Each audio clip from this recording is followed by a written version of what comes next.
Yes. We go on with the show. In the middle of a story. Boom. All right. There you go. And what a small world. What a small world it is. We were talking about, it's just so funny to see somebody wearing a Ramones t-shirt when you've seen the Ramones in their t-shirts and how badly they smelled. The end of the night, the beginning of the day. It's funny because one night said you could stay up till 8:30. That's an amateur. Oh, God, having to go to work like that, your breath is like your top lip is always stuck to your gum line. For whatever reason, you're like, good morning. I'm not high. I just wanted to say, how are you doing? And to get up for your comedy concierge over here, Samantha Linderman, who keeps this place going, rocking, rolling. Yeah. And the guy that does the posting best, honest to God, where he found me on anime, I don't know. Billy Ramirez is here. All right. And your in-house photographer, if you need any of your photography needs taken care of, and more, the one and only Mr. Hunter is here. I'm calling him different names. You see what's going on?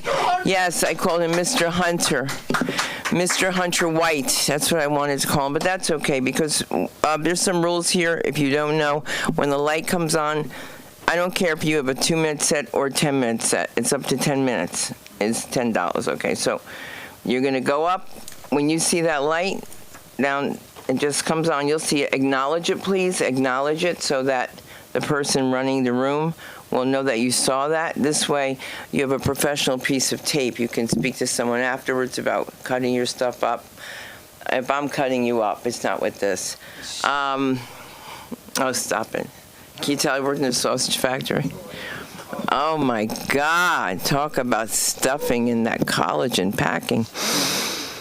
No, it wasn't that. It's just fucking hot. That's what it is. It's hot. It's hot and sweet. Makes no sense. The names of the sausages, you guys have no idea.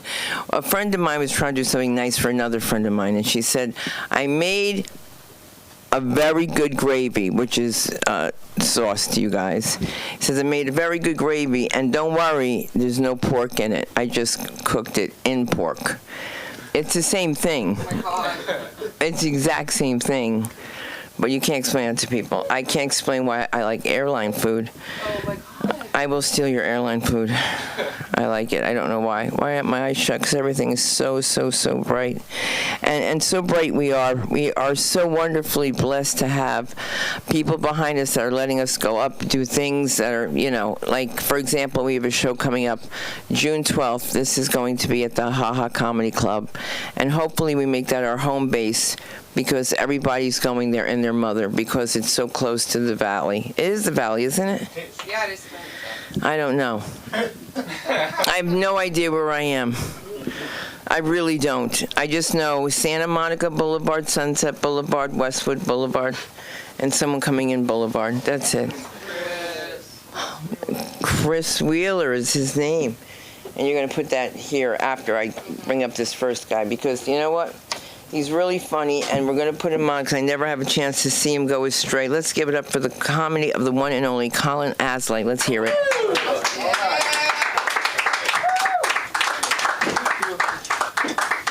Keep it going for Sunda, everybody. Oh, my goodness. Oh, my goodness. Relationships are hard, aren't they? Aren't relationships hard? Yeah. We make them hard. I think we make them hard. There's all these sayings with relationships, There's all these sayings I'm tired of hearing, especially when a relationship ends. You've heard this. You dodged a bullet. That's one I love. You dodged a bullet. Sure feels like I got hit by one. Pretty sure I feel like I got hit right in the fucking heart with a .22 caliber fucking bullet. And a lot of people say like, oh no, but that's a good thing because now they left you. You dodged the bullet. And I'm like, yeah, but I still hit my head on the fucking concrete when I dodged it. I was halfway to being Neo in the Matrix and I fell back. Like, no, but like you might have, been with them for longer. That's what I wanted. That was the whole point. Or the other one I really like is they did you a favor. You ever hear that one? They did you a favor. I don't think you know how favors work. Favors involve, like, I don't know, helping someone move a couch, not making you cry on a couch. It just doesn't seem fair. I don't know. Yeah, those are all the ones that I've some of the main ones I've heard.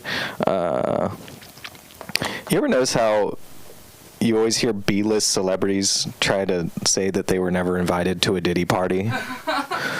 It's like, you weren't even close to being on the invite list. You fucking wish you were cool enough to be invited to a Diddy party. I was never invited to a Diddy party. I was never invited. I tried to break in, though. What did I write? You ever see this? You never see, like, standard messaging rates apply? You know, like in a text message, like it'll be some company, and like to get some info, it'll say standard messaging rates apply. Are any of us worried about that? I don't know what the rates are, and I certainly don't know if they're applied. I have no idea. I just click yes. I have no clue. I say, send me the fucking info. I have no idea. I saw this bumper sticker. I swear to God, it's true. I saw this bumper sticker a few days ago. It said, "A woman's place is in the White House." I'm like, you're still kind of telling women what to do. You know? I'm like, it's still very, pointed. I was like, I get what you're trying to go for, but like, ease up. You know what I mean? Like, not like it'd be great if a woman was in the White House. Like, a woman's place is in the White House. That's not where you're going. We use AI. We've all been using AI lately. We're trying Gemini, ChatGPT. Fucking, I think we all say like how people are getting dumber because we use AI, right? We've heard that people are like not using their brains as hard, but think about all the dumb people that get to feel smarter. There's a shit ton of idiots who have just raised their IQ 20 points thanks to AI. I, for one, think we're all going to meet in the middle. I think we're all just going to meet right in the, we'll all have 100 IQ, no one will know who's who and what's what, and we all can live in harmony, I'm looking forward to a smoother brain. I treat ChatGPT so poorly. I'm so mean to it, Like I'm asking it to write emails for me and just draft after draft after fix it.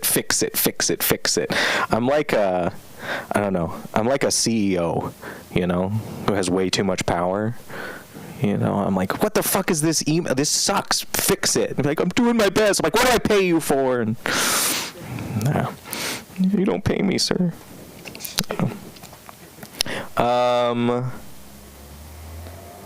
Do you like baseball? Any baseball fans? Yeah. Baseball fans in the audience? Yeah, I like baseball. I don't know how an umpire would ever explain their job to anybody. You know what I mean? It's like, what do you do? Oh, I make sure a ball lands in a rectangle. Oh, cool. Where's the rectangle? In my mind. What do you do if people disagree? I scream at them. What do you do if you're not sure? I say my answer more, confidently. They're out. Okay, cool. Another thing I wanted to say about dating is I feel like there's like this weird Goldilocks zone with dating where you want to be good enough to meet that person's standards, but you don't want the date to go so well that you trigger their insecurities. Like you can't, like there's this narrow little bullseye where you actually end up with the person. You guys ever have that? Thanks. I love going to McDonald's. McDonald's fans. I love a good McDonald's drive-through. I fuck with a good McDonald's drive-through. I don't know about you guys, but I don't eat. I go through the drive-through. I take it home. I don't eat my McDonald's upstairs at home. I eat it in my car, in my parking lot, because that's where all the shame belongs. Like I don't think McDonald's should be eaten in front of your good, wholesome groceries. That's not cool, you know? I want to eat it downstairs where it belongs. I throw it in a garbage bin far, you know, on the building adjacent to mine. I don't want the evidence to be found. I'm putting a freaking, you know, I'm putting the chicken nugget cases. I throw it over there. The Sprite bottle, I put it over here. The bag, I'm incinerating it to make sure nobody knows what I did here. And I go upstairs. My groceries are like, "Where were you? Where have you been?" I'm like, "Oh no, I was just out doing some comedy." I'm like, "What's that on your shirt? Is that salt? That's dandruff, I swear. I swear." I get in an argument with the groceries. My wholesome broccoli. You're like, "What's wrong with me? Am I not enough? Am I not?" You know, I'm like, "Baby, you will never be a McFlurry. I'm sorry." It's like, is this something serious? It's a McFling. I'm telling you. Believe in me. You know, she gets fed up with me. She's like, "I need you to leave right now." "Where am I supposed to go?" "Why don't you go with that whore Wendy, sleeping between her 100% never frozen patties, you bitch." I'm like, "I'm not fucking leaving." She's like, "All right, then I'm staying with my mother in the pantry. I can't do this." All right. Some of you haven't gotten kicked out, and it shows.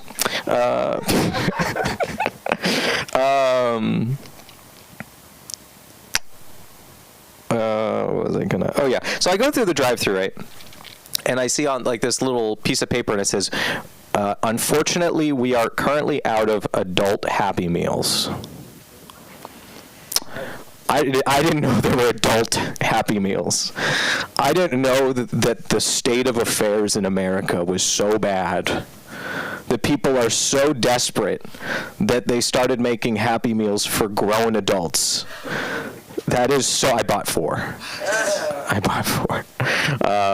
Here's the other thing I got annoyed with the drive-thru. You know, you guys, you go to the drive-thru and you pay at the first window and you go to the second window and you're waiting, and then like a few minutes later they go, "Hey, can you pull up to the parking spot over there to go? We're gonna bring you your food."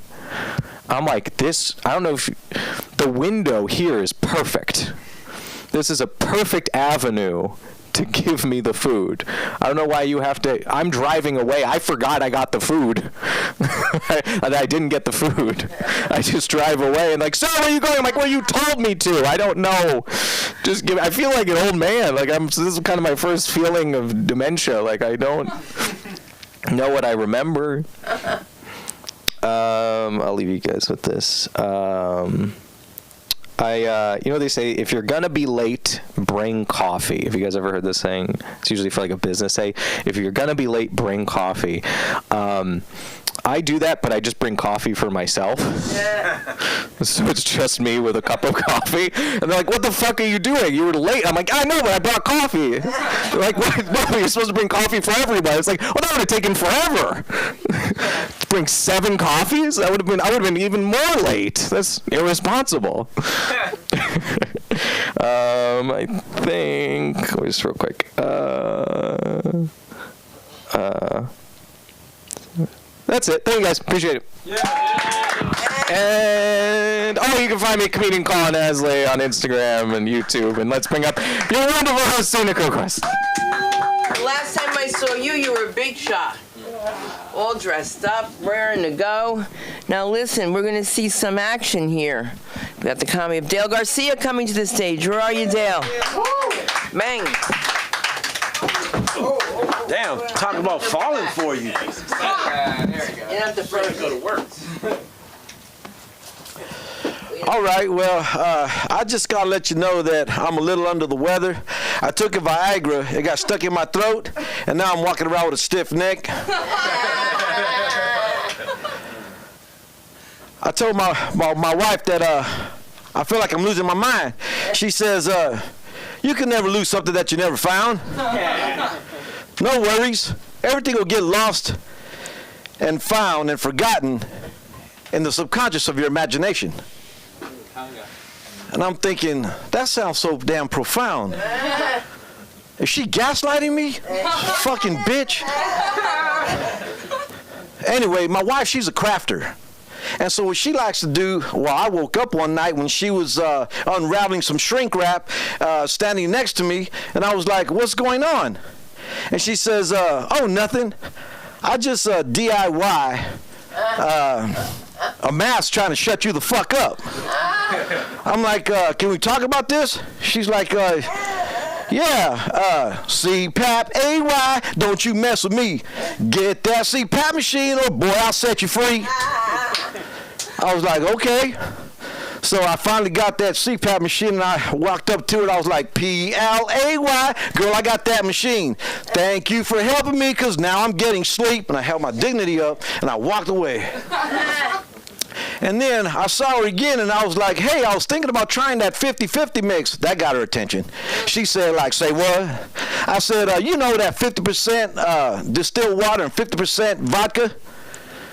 She said, there's a reason why you don't have two black eyes, because I'll never like tell you twice, eh? She says, I'll take you to the top, and then I'll let you drop. I was like, all right, Planet Patrol, damn. So I walked up to my wife, I grabbed a hold of my scrotum, I says, hey, what do you think about these nuts? He says, you must be thinking too highly of yourself because them nuts is dragging way down below. She says, why don't you jump up and down and swing them nuts like click-clacks? You might win a contest. Or swing them nuts around your neck and wear them on your chin. You might make a fashion statement. Or why don't you crack open these nuts so you can get a taste of that nutty flavor? Or why don't you swing out, use that New Jack swing on these nuts? Or why don't you just try putting them nuts in your back pocket? Get the fuck out of here with these nuts and them nuts and those nuts. I said, damn, calm down, Tony Tone. What the fuck? I went to the doctors the other day for a tonsillectomy. And the nurse quickly started prepping me for a vasectomy. I was like, she must have missed her ectomy class because they're cutting me off at the balls now. Turns out they were mostly interested in taking out my throat and my manhood. I was like, talk about a double whammy. The best I could hope for is that they don't leave me tongue-tied in both places, you know? Do you know you can start a VD clinic from scratch? Just ask J.D. Vance. There's got to be a virus going viral in the government. Yeah, they call them super asshole ancient alien beings. I say they come from your MAGA anus.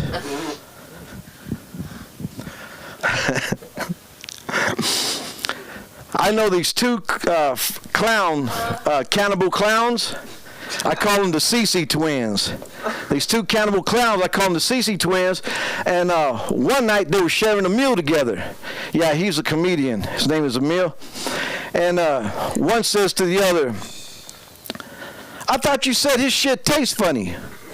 The other one says, no, I said he talks funny shit. And that reminds me back when I was going to the Pity Diddy mansion. And, I was diving back into my love for clowns, freak shows, and Pity Diddy parties. I mean, nothing screws at your head more than getting mind-fucked by a clown. I mean, those wicked smiling face, painted on smiling faces, those rubber penis dick noses, those rainbow wigged out hairdos, those off-balance balancing pants, long dildo dick clown shoes. I'm like, man, what about those freak show Latinas? No wonder why they're all getting subpoenas or some penis. I'm Dale Garcia. Thank you for riding with me. Where do we find you on social media? No, I don't have anything but YouTube. Indale CIO Garcia. Indalecio Garcia on YouTube. Okay, somebody get it. Oh, I couldn't keep up anymore. You okay? Yeah, I'm good. Oh my God, as I go reach for it, he pulled it away from me. He wanted to see me fall any kind of way, but you're getting ready to experience the comedy of the one and only Anye. Let him hear you. Yeah. Anye!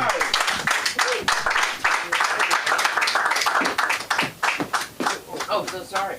I started. I thought you were coming that way. I don't know why I would do that. But all right. I know. That's cool. Nah, it should be different. Salute. What's good people? How goes it? I know this is an earlier time than y'all usually, be seeing me, hearing me. I'm equally surprised. Let's talk about some such and such. I think I'm continuing on my my efforts to disrespect downtown LA. I don't think I should stop. No one has asked me to stop, and I feel like even if they ask me to stop, I got at least one or two no's in me anyway. So we're gonna keep it going. Fuck downtown LA. It's a pretty bad place. If y'all haven't been to downtown LA, I like to refer to it as like Gotham City. Very similar vibes. If you're not cartooned up, it's okay. You don't got to know about the Batman, such and such.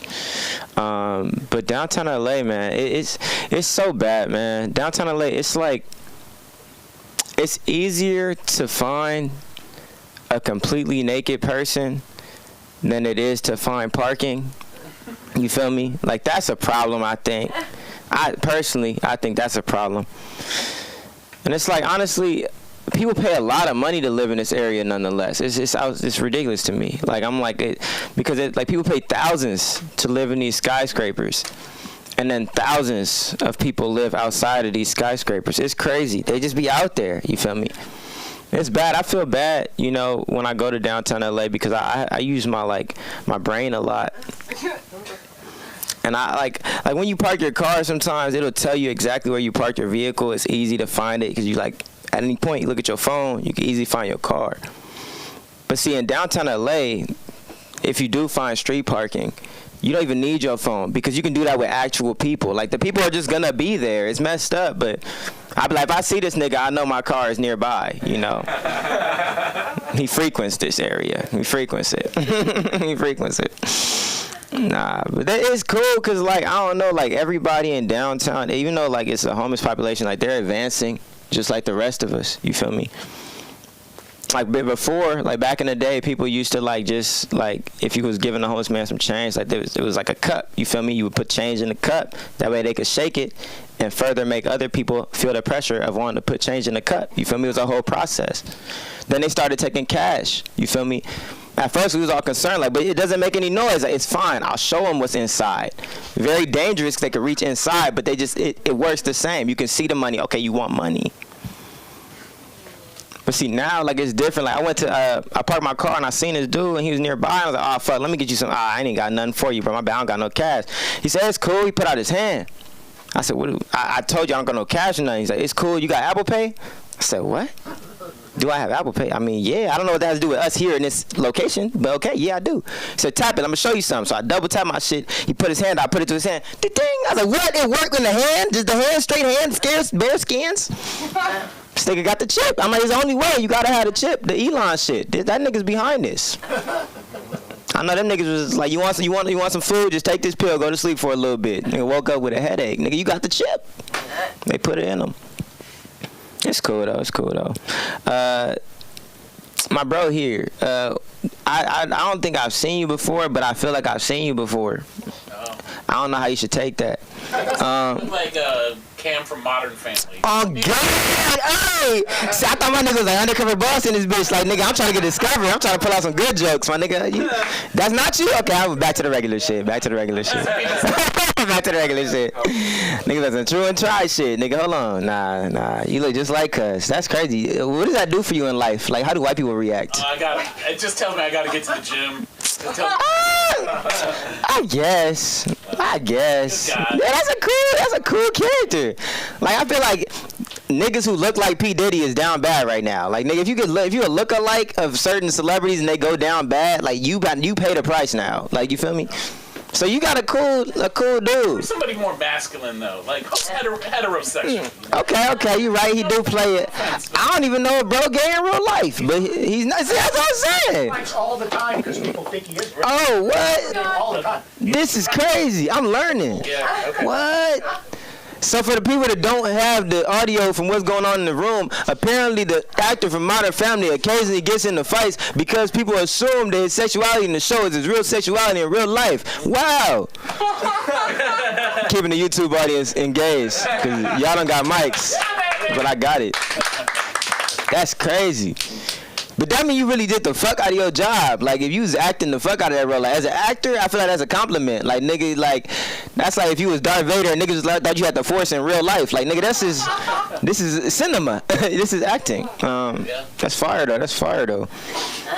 I mean, see, I don't understand the struggle of looking like people. I don't really look like nobody. I feel like, if I do, please let me know. I don't know who I look like. But my Instagram is Kanye West. And I've been paying the price for every decision Kanye makes for the past, like, and that's close enough. Like, looking like somebody, that's like a permanent digital footprint. Like, that's just your face. But my Instagram, I could change it. I'm just lazy. You feel me? And it's catchy. Kanye West, it's catchy. Make that nigga change it. Didn't he just change his name? Yay now? We different. He said I could have it. He said I could have it. That did not happen, but I don't know. I'll be lying sometimes. You know, it's fine. It's like acting, but in real life. Nobody knows you're in the scene, but you're just in it. Yeah? No, God. Now, we was talking about diaper commercials. I'm going to close on this because I know my time is coming. You ain't got to flash the light, please. I know. Don't rush. I was talking about diaper commercials, and I was like, bro, I hate the current state of the diaper commercial industry. It's not creative. It's boring. I feel like adults that wear diapers, they don't feel like proud to see these commercials. You know, I feel like if I saw that commercial and I was an adult diaper user, I'll be further disappointed. You know, further like I don't embarrass me more. Like, let's have fun. So we had one idea. We had the sports idea. We're gonna pocket that one. We're gonna try a new one. The commercial starts. They're at a concert.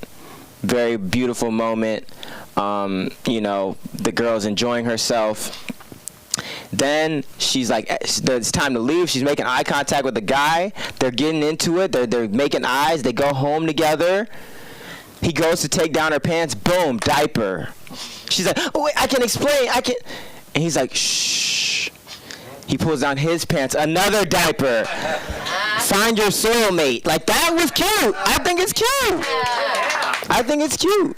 It's like, it happens to everybody, you know? I didn't want to miss any part of the concert. You didn't want to miss any part of the concert. So we peed on ourselves. It's love. I think that's the more emotional approach. You feel me? But I feel like we definitely will stick to the sports one for the audience, to, like, during like the football commercials and the basketball commercials. For the people that weren't here, this is a prior episode I'm referring to, but we'll do it again. We'll do it again later. But I think I'm cool closing here. I know my time is coming up. Pretty solid on that usually. So thank you guys so much for the opportunity. I'm Kanye West. It's ONYEWST. That was the kid. Yeah. I'll clap it up for your host. Come back to the stage soon. Croon Quest. Get up somehow. How long does it take for you to braid your hair? Thank you. I don't braid it. I know, but how long? Like 2 hours. That's it?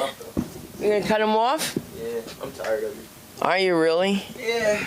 I was thinking of getting them. Go for it. Like, out of my ass. I'm kidding, guys. You see what I did there? Oh, my God. Let's not submerge. You're here with your comedy concierge. Let's bring her up. The one and only Samantha Linderman. Keep it going for you guys. Coming out here tonight. Packed house. You're sharing the couch. It's beautiful. It's community. Cam from Modern Family. I love it. Is he really getting fist fights? You just made that up. You just made that up to say something. Let's get a fact checker in the audience, like podcast. Let's pull it up. Gary, you pulling it up? There's no Gary. You know what? I'll believe it when I see it. I'll believe it when he hits me in the face. And then will be my big break, getting hit in the face by. We'll reenact it, me and Jared, after the show. Right. Maybe. Let's get him in here. Let's get him in here for real. I'm Sam. Thank you so much. I've been told that I say other people's intrusive thoughts out loud, which is pretty fucked up. Like, I'm just saying stuff. You know what I mean? Like, that's just my opinion. And then it's like I have my own thoughts. So what does that say about the thoughts in here that I'm not saying out loud?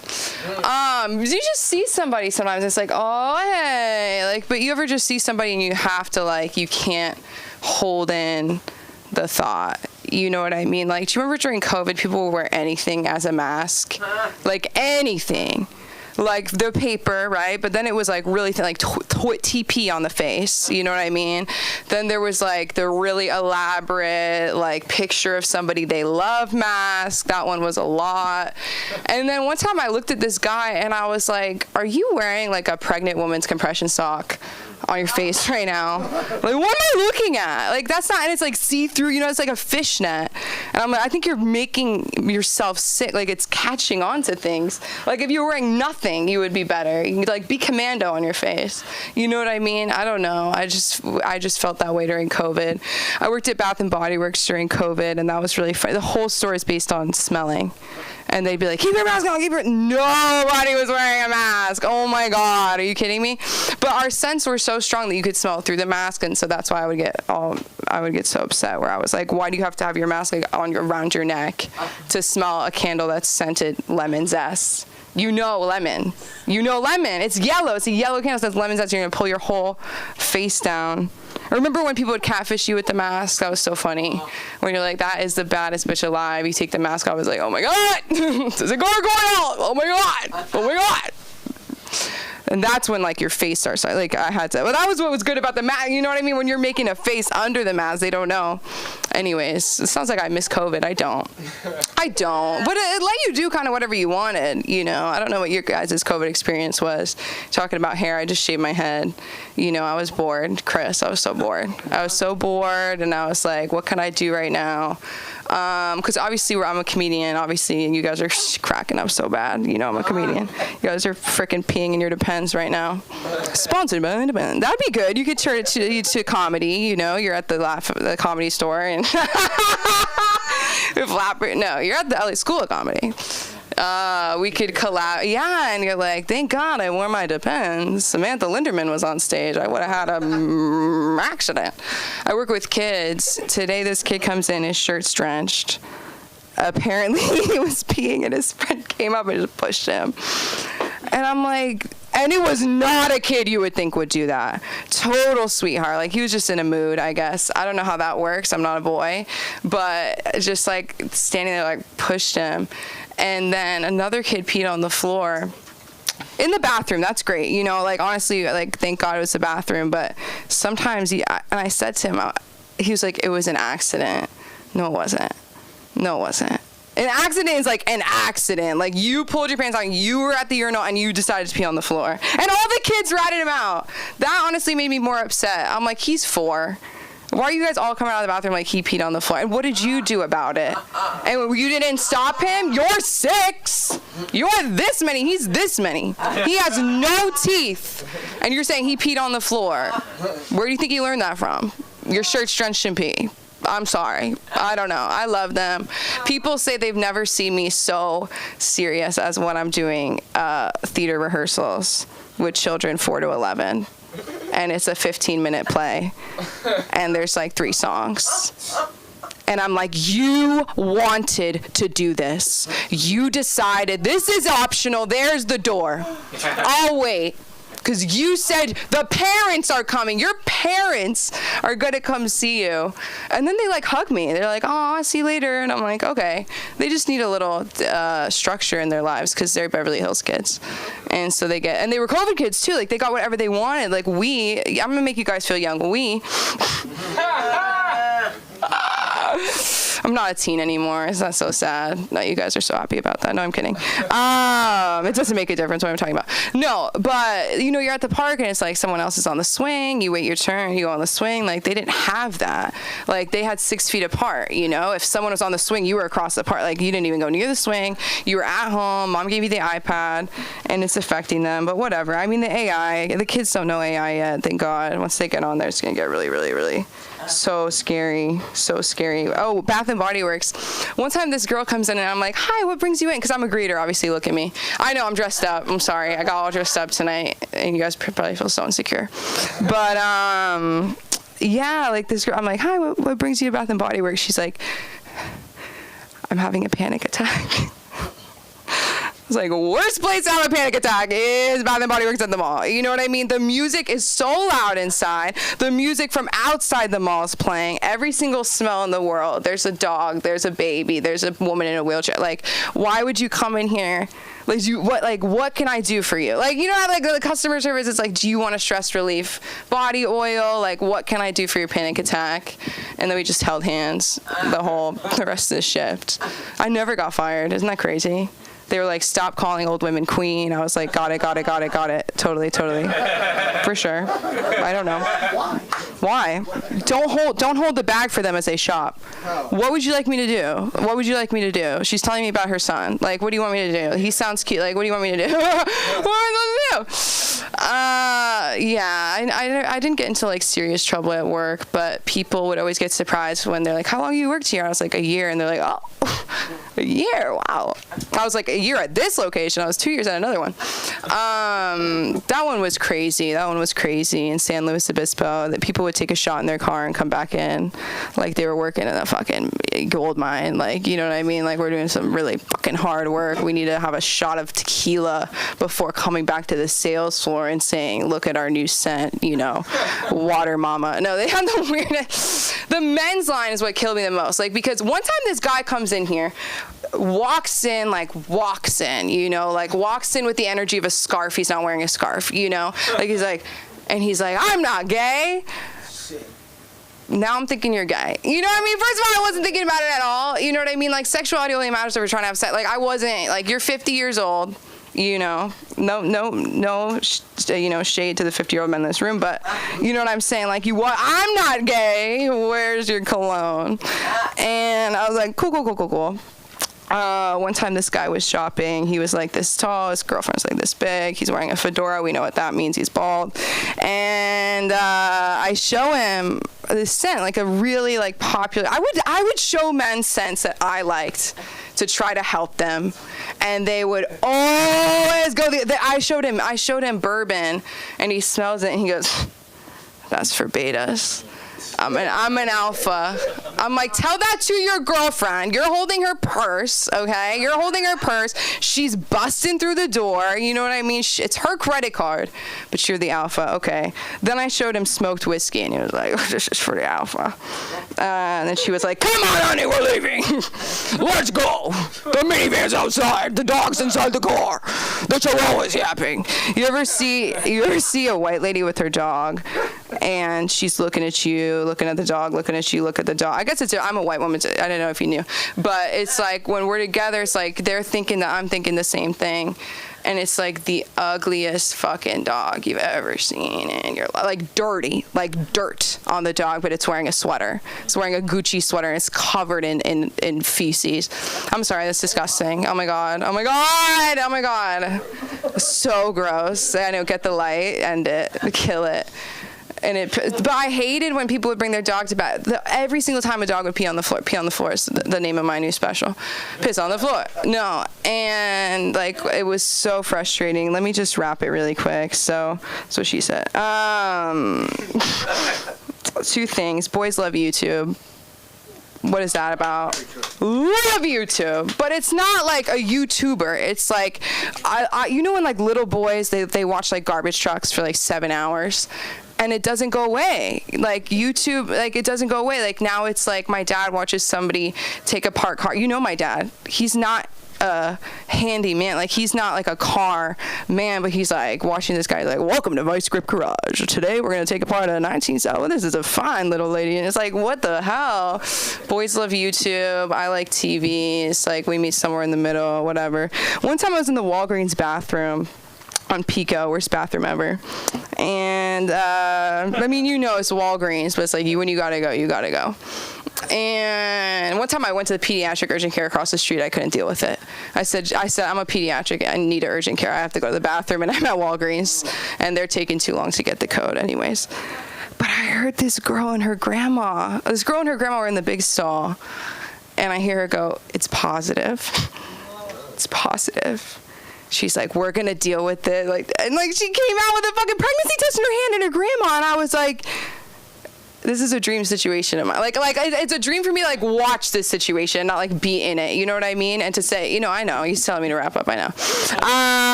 But it's like crazy. He's going like this. He's like. Thank you, Billy. No, give it up for Billy, everybody. Give it up for Billy, everybody. No, I know. No, I know. But we're doing great here. I'm so glad that Sunda's back. I love you guys. Dale, you're so funny. I'm so glad you're here. We had the same Uber driver today. What are the odds? But put your hands together for the woman who does it all. The one and only Sunda Kernquist. That's okay. Somebody's calling us. I have no idea. But you know what? We forgot. Oh, how do we do this? Oh. Look at this. See, that's why I get these freaking carpets from Persians. They don't work. They don't fly. See what I did there? I saw it. It didn't fly. No insurance here. I know. What can we do? We'll have to hire you. Don't fall on your face. No, that's okay. Because I'll get a new one anyway. And you know something? This is how we do with the comedy of Eugene Lewis. Oh, yeah. Yes, let's do this. Yeah. Woo. There we go. Eugene.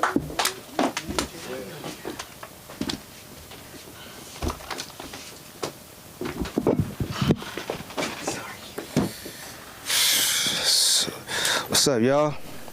What's going on? Yeah, I didn't expect to come up at this time either, but it's all good. Man, so Sam, like real quick, you said you went to the nastiest public restroom off Pico? Yeah, you're shocked, right? Fucking disgusting as shit. I hate them public restrooms. Did you at least squat and just hover over that nasty ass toilet? You want to know how to use the bathroom? Man, did you do that? Because I make sure that you protect your pussy. That's so sweet. Protect your pussy from them germs. Right, I know, yeah. Sweetheart, please, because, man, looking at pussy, right? What a time we walked in. Fellas, yes. I was a part-time gynecologist. I didn't get paid for the gynecologist job, but I enjoyed looking at women's pussy. They let me. I was privileged. Sweetheart, I was privileged. Yes. Privileged. And pussy, right?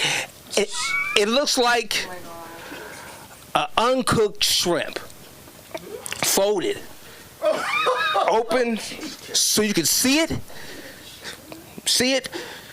Those fucking king ones. Those are those fucking sisters. The little pink ones, some of the white girls. It's all good. It's all good with that. Yeah, man. If you out here walking around with your teeth yellow, take your ass to the dentist. Go to the fucking dentist. Do that. Get a girlfriend. Fellas, I'm trying to help you guys out. You know what I'm saying? I'm talking to you fellas. Because we lack on that at times. We get up in the morning, we say, fuck it. I know, right? We say, fuck it. And just get up. And just leave. Just sitting there with your teeth all yellow. I don't look at motherfuckers like that. I hate looking at motherfuckers talking to them, their teeth all fucking yellow. It's fucking, man, brush your fucking teeth, man. Man, the toothpaste out there, man, it's in a tube, right? It comes in a tube. It's called Crest Pro Health. That shit is a dentist in a tube. Brush your fucking teeth, man. Do that shit. Fuck. The fucking basketball, some basketball fans out here? Yeah, what I'm saying? I fucking like basketball, And watching the halftime games, like this season and shit, like, I'm kind of disappointed. I'm disappointed in my fucking people. My black people, damn it. I'm disappointed in us and shit, man.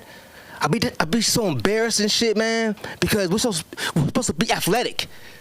Naturally athletic, and some of us can do shit like that. So watching the halftime show, right? and they have a black man, a brother, and he's shooting baskets, and he's missing. He's missing. Like, what the fuck is your problem? Did you practice this shit? What the fuck? Even white people are like, oh my God, look at the nigger. The nigger's fucking up. He can't shoot a fucking basket? I'll be embarrassed. It's embarrassing. It's very embarrassing. Shit. When I was younger, I used to steal. I used to fucking steal. I was pretty good at it. Pretty fucking good at it. Because, you know, I'm from LA. You know, I'm from LA and shit. And growing up in the hood, because LA has a lot of hoods. South Central has a lot of fucking hoods. A lot of hoods. I grew off of motherfucking King of Rodeo. Okay? And that motherfucker's like the fucking jungles over there. Vietnam. Fucking World War II. Gunfire. Niggas dying. It was crazy.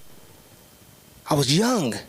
And I fucking would just duck whenever I saw a bullet coming through the fucking window. Whoa! Shit, ducking this shit. It was very exciting. Very exciting times. But yeah, I used to steal at the fucking mall, which is now the fucking Westboro Mall, but it's called Fox Hills Mall. Fox Hills Mall? Oh, the fucking shit. It's fucking shit in the 80s? Oh man, it was beautiful. It's fucking beautiful. That's how old I am. I'm 50. Yeah, but but you know what I'm saying? I can still get up, you know what I'm saying, with some girls and shit, you know what I'm saying? I keep it up. But yeah, I gave away my age right there. But I just steal the motherfucking money from the atriums in the mall. Steal people's dreams. I didn't give a fuck. I want some money. I didn't give a fuck. Stole. I was pretty good at it. And, you know, then I stopped doing it because fucking cameras came up now. Cameras and shit. You know what I'm saying? You gotta stop stealing. You gotta stop stealing when cameras come up. You gotta stop stealing. You know what I mean? Shit. Got to. But yeah. I fucking used to date this girl, right? And the only reason why I fucking dated her, because I didn't want to be homeless. Right on. See? Right on. Exactly. That makes sense. Exactly. He feels me. The bald-headed man in the fucking audience feels me. The bald-headed man in the fucking audience is brave enough to show his bald head out here. He feels me. And he's cut the shit off. They cut the shit off on the side. But yeah, I lived with her because I didn't want to be homeless. I dated this woman because I didn't want to be homeless. Don't judge me, damn it. Don't fucking judge me. Don't you fucking judge me. People out here do it all the fucking goddamn time. Still to this day. But I did it in the 90s. 97. Okay? Yeah, exactly. Exactly. It's a long time ago. But, you know, I reformed. But look, I dated her because I didn't want to be homeless, and she wasn't very attractive. She wasn't very attractive. She was kind of on the heavy side. But she had nice eyes. Oh my God. She had nice eyes and legs and tits. Guys, that fucking gravitates us. Tits and fucking nice eyes. So I was respectful. I earned my keep. I earned my keep. Because that's what you do. When you don't fucking pay rent at a woman's house, you earn your fucking keep. Right on. Exactly. Bald-headed man in the fucking audience again feels me. I'm with you. I earn my fucking keep. Okay? And then when she would go home, I mean, when she would fucking go to work, I mean, she had a little fucking son. And I said, look here, little nigga, I ain't gonna be your daddy. But I'm going to be your friend. But I became Benson. I washed her fucking drawers. But I earned my keep at nighttime. You know what? I'm just gonna leave with this one. I'm gonna keep at nighttime, and I would hit her from the back, and I said, look, I gotta stop doing this because I got a job now, and I'm gonna leave you. And I basically left. But yeah, I left respectfully. I let her know what it was about, and we were just fucking. And I need somewhere to stay. But that's my time. My name's Eugene. Thank you for listening.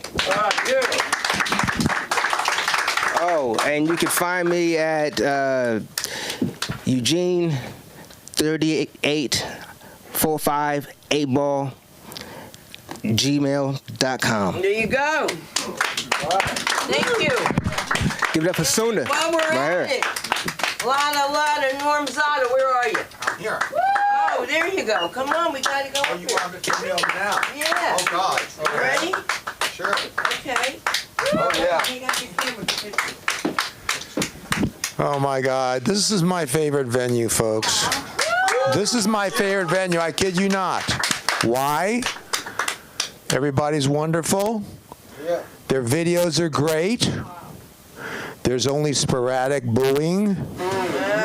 And every once in a while, there's some applause, okay? I love it here, folks, okay? This is going to be a different routine, folks. No violence. Sorry. You can leave now if you want, but it won't be that terrible, I hope, okay? So I'm going to tell you a little bit about myself. Okay, I used to publish a magazine called Perfect 10. And it was supposed to be a high-quality, all-natural version of Playboy, okay? Don't ask me how I did, folks, okay?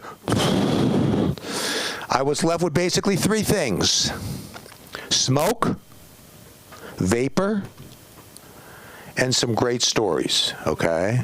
But there's a problem with great stories, folks. What's the problem with great stories? Anyone? You can't pay your electric bill with great stories, okay? Try putting some stories on a flash drive and sending it to the electric company, okay? Good luck, okay? But I got good news for you. I am going to be asking you some questions about my background, okay? And I have been authorized by the Los Angeles School of Comedy. Is that correct, Sam? To offer bonus points to anyone who answers those questions correctly. Just go to the management after the show to cash in, okay? Good luck, okay. My first question. Name a comedian that Perfect 10 models were in love with. Name a comedian that Perfect 10 models were in love with. Louis Anderson. Rosie O'Donnell. I like the Rosie O'Donnell. You get a bonus point. I wasn't thinking of Rosie O'Donnell. That's very good. Anybody else?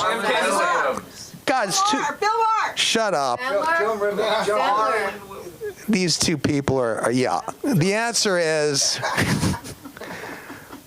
Adam Sandler, Judd Apatow, and Bill Maher, okay? There might have been some other ones, but those are the main ones I can think of right now, okay? What did the models try to do to meet Judd Apatow? I'll tell you. They wanted to take him to dinner, but they ran into one problem. What was that problem, folks? He was married. He's married. That's the problem, okay? And with regards to Bill Maher, who is the most intelligent comedian in the world, folks? Bill Maher. Bonus points, Bill Maher. Why? Because he's right up himself. What? He's what? Right up himself. I can't even understand what you're saying, but I'll give you a bonus point anyway because I can't understand you. Oh, it's Patty. That's Patty back there. That's the problem. Okay. That's the problem. It's Patty. Okay. Bill Maher, okay, has gone out with the hottest chicks. If you don't believe me, look it up, okay? Bill Maher's girlfriends. That's point one. What other reason is there why Bill Maher is the world's most intelligent comedian? He's not married, okay? Here's another one for you, folks. What is the most beautiful comedian that I have ever gone out with? The most beautiful comedian that I have ever gone out with. Ruth Wesley. Joanne Worley. Thank you for you. Do you have a thing for Rosie O'Donnell? Who said Rosie O'Donnell? Oh, you said that, Patty. You have a thing. Toady Fields. That's cute. Joan Rivers is the answer. Joan Rivers is the answer, and this is all true, folks. I went out with Joan Rivers in 2009. My intent was to sleep with Joan Rivers. Was I successful? No. Why not? Because I asked the producers of the show. I said, "What part of Joan's body can I kiss?" And they said, "No part. No part." Okay, I'm going to change it a little bit, folks. How many of my former girlfriends have been convicted of murder? How many of my former girlfriends have been convicted of murder? 7. 2. Somebody said 7. That's genius. Okay, I love that answer. 7 is great, but the correct answer, to my knowledge, is just 1. Just 1. What happened? Okay, in 1995, I was dating a stripper named Suzette McClure. At the same time I was dating her, she was dating a recording executive named Charlie Miner, okay? And I guess she probably liked me a smidgen better because she murdered him, okay? Now, and they made it into a TV thing, but whatever. What was Suzette McClure's profession before she became a stripper? Pole dancer. Open mic comic. I love it.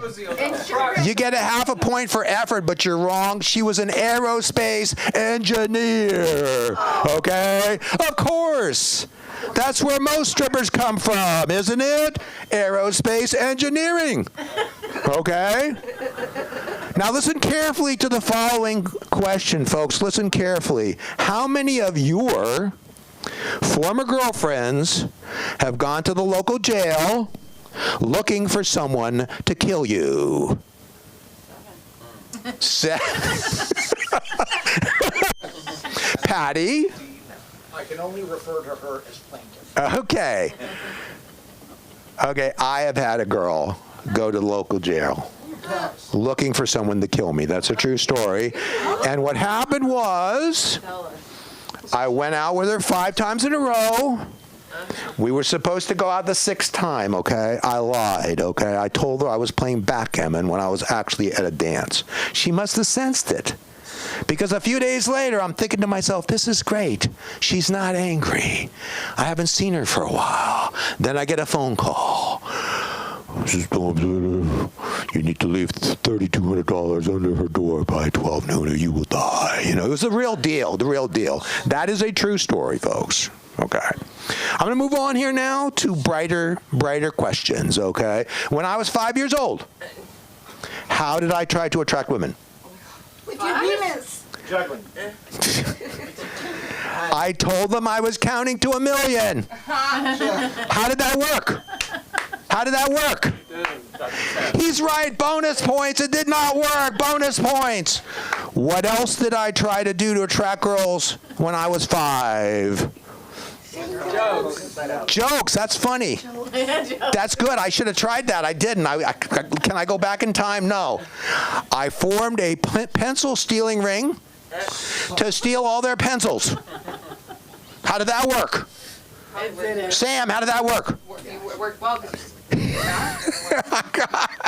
It didn't work, Sam. It didn't work. You get a minus bonus point. I don't know how much you're going to owe the LA School of Comedy. We'll have to figure that out. Okay. What else did I do? Okay. Oh, my God. I'm not going to be a finished part of this thing. Oh, God. Okay. I put together a bunch of acorns with my friends, and we started throwing them at the other kids. Why did I do that? I did that in the hopes that I would be considered a great warrior. Did that work? No, it did not work. Okay? They charged us, throwing the nuts back at me, and what did I do? I fled. Okay? What do I have left? A minute, Sam? No. 30 seconds or nothing? 30 seconds. 30 seconds. Oh, my God. I'm going to leave with a question that, okay.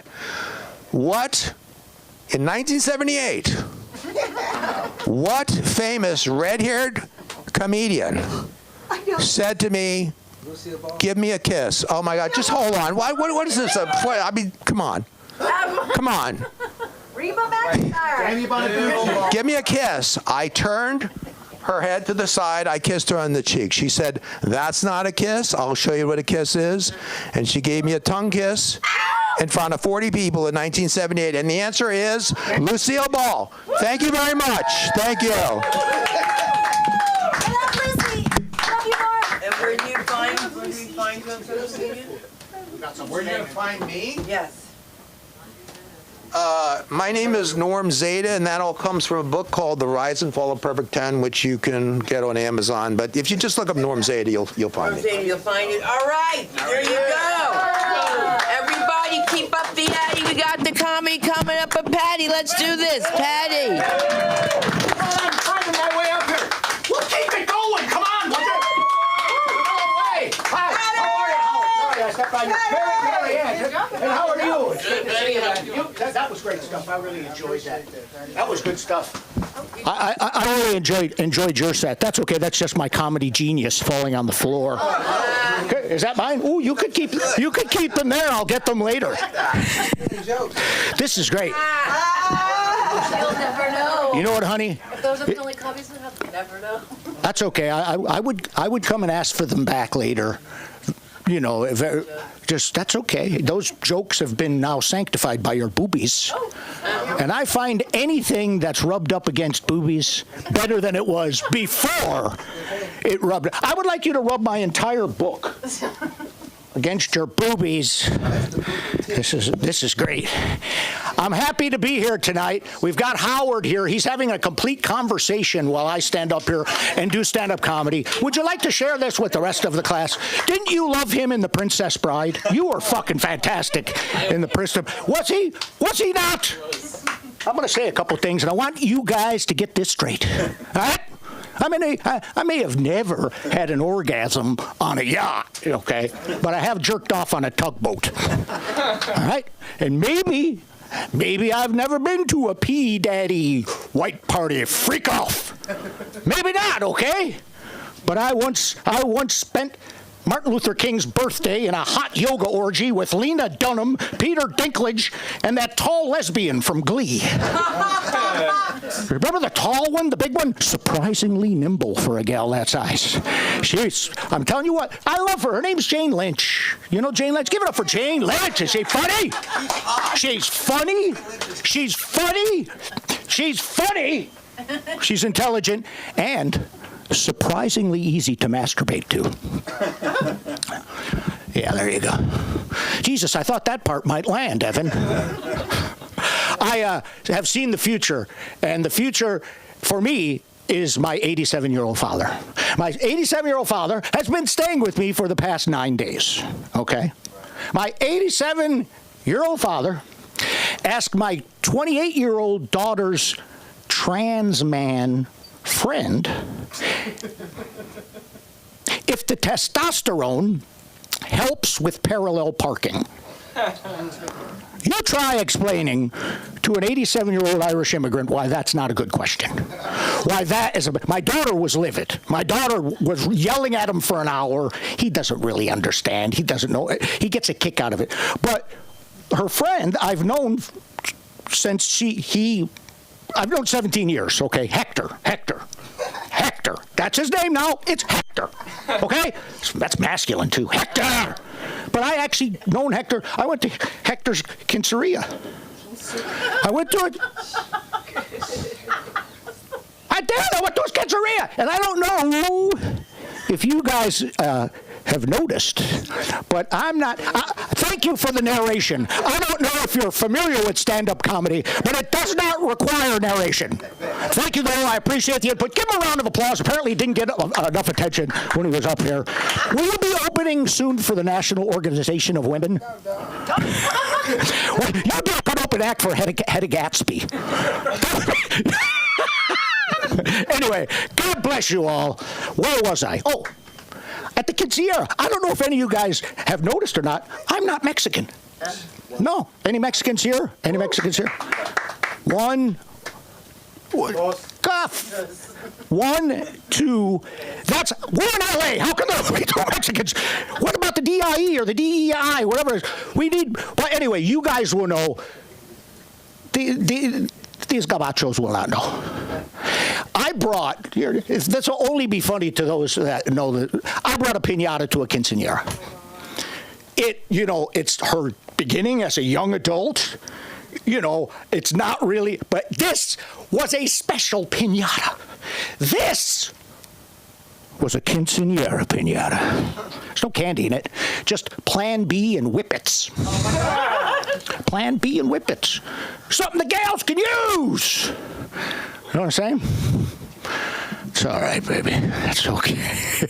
A lot of you, right about now, are looking at me and feeling a little bit better about yourself, aren't you? My gift to you. Mwah! Mwah! I might as well read you this note. I wasn't going to do it, but I have a daughter who I paid for her education. She's a lawyer. Paid for it, and I just figured out that I just paid for just enough education for her to look down on me. She does. She looks down at me. This is a note that she wrote to me. First of all, I don't know if any of your friends or family members call what you do skits. Are you off to do your comedy skits? And my daughter knows my fucking buttons, and she'll say that, Oh, Dad, you're off to do them comedy skits. How'd it go with your skits? All right. So this is a. She wrote this. She left this for me on the dresser. Are you ready? Okay. Dear Dad, please don't take this the wrong way, but you are an idiot who doesn't understand a truly independent woman like myself. You are a privileged relic without a clue, and I don't need you to live my best life. Love, Alexis. P.S. Tell the housekeeper to buy more vegan crab cakes at Erewhon. And don't forget to pay my Pilates instructor on time this month. Also, please, whatever you do, do not read this aloud during one of your comedy skits. I live with that. Don't you? Are there any parents here? No? 1, 2 parents? That's it. Okay, how about children or former children? Okay. Now, how many of you children or former children call your parent by their first name? You're not the favorite. You are not the favorite. You're not. You're not. You're not the favorite. My son, Mandrake, calls me by my first name, which I suspect is his way of getting back at me for naming him Mandrake. At the time, I was a cruise ship magician and deeply into meth. It seemed like a good idea. But my son, Mandrake, recently came out of the closet as a passive-aggressive power bottom, which is a hell of a thing for a father to read on his son's Grindr profile. P.S. I have spoiler alert. I have boundary issues. A little bit of boundary issues. But the wife and I support him, right? Shouldn't we support him? Yeah. That we live at a time that you can love who you want to love and be who you want to be. So, we're a little disappointed because we really wanted a top. Jesus, you guys, are they passing Xanax out at the door? This shit killed Saturday! That's okay. That's all right. I might as well read something I wrote.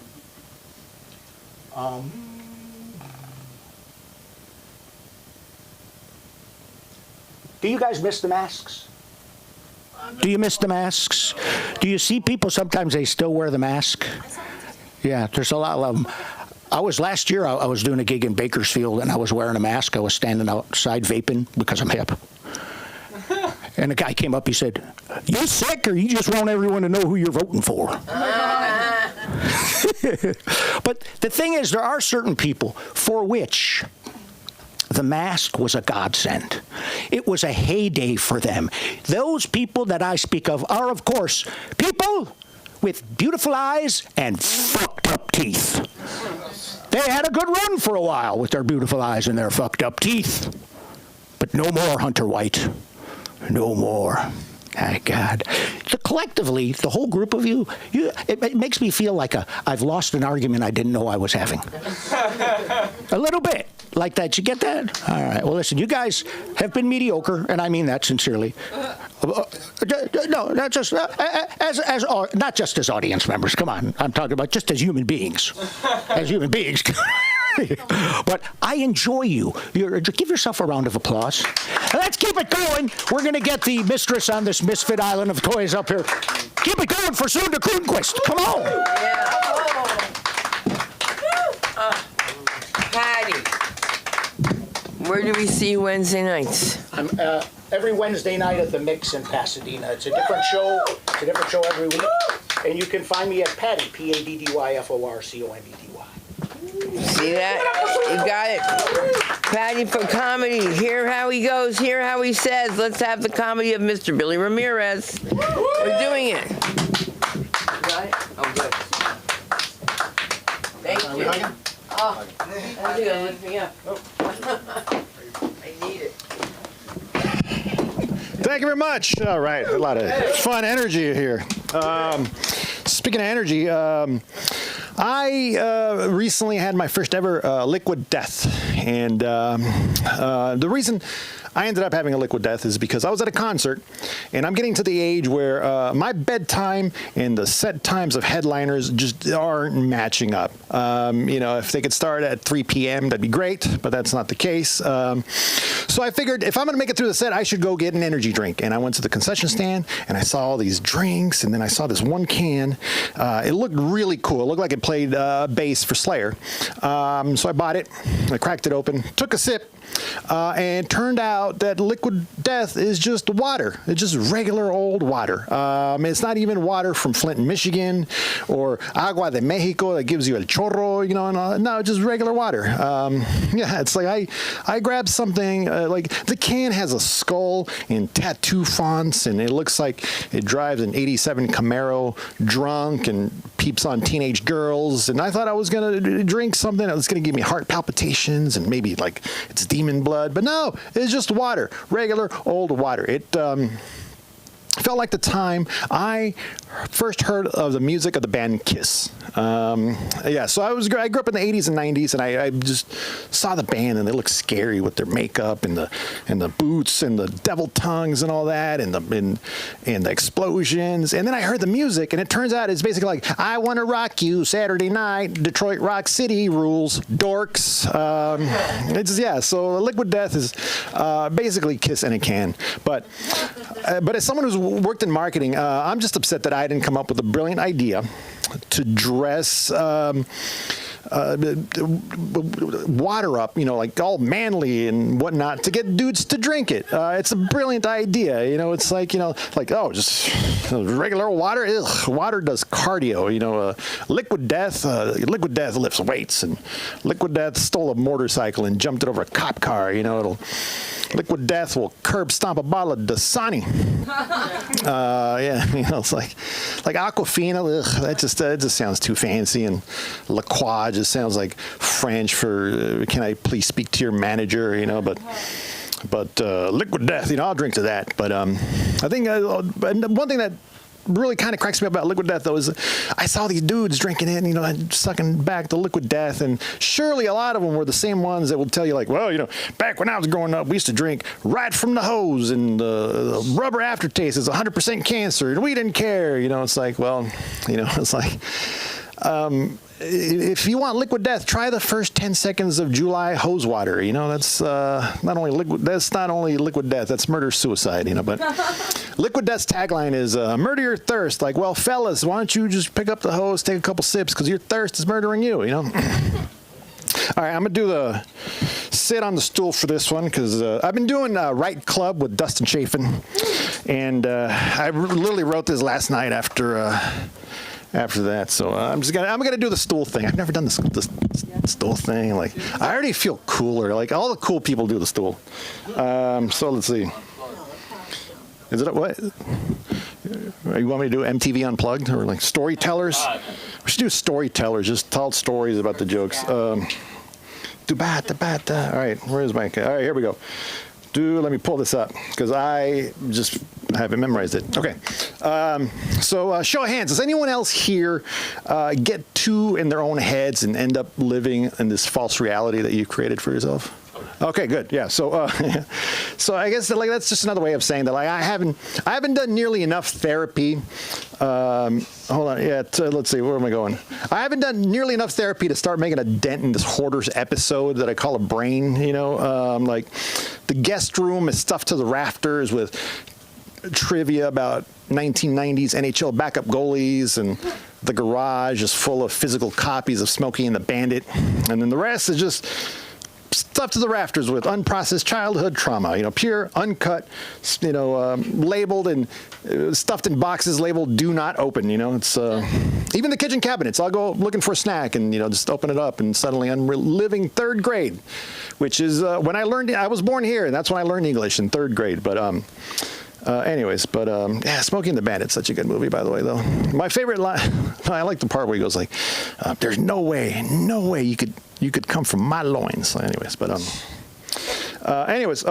way, here are my top 3 favorite 1990s NHL backup goalie names in descending order, okay? Number 3, Darren Poopa. Number 2, Pokey Reddick. Number 1, Ron Tugnut. An honorable mention goes to Darcy Wakaluk.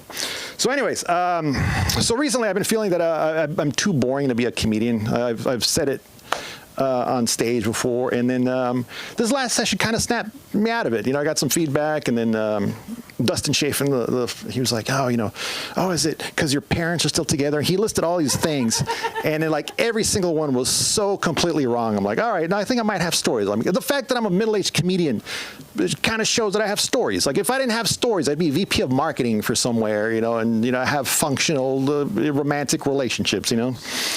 Yeah, it's like, you know, I'm not too boring to be a comedian. Like I'm sitting on trauma reserves that are ready to be distilled into delicious elixir, you know, aged 30 plus years, and anxiety barrels with subtle notes of shame and people pleasing, you know, and strong notes of emotionally unavailable parents, you know.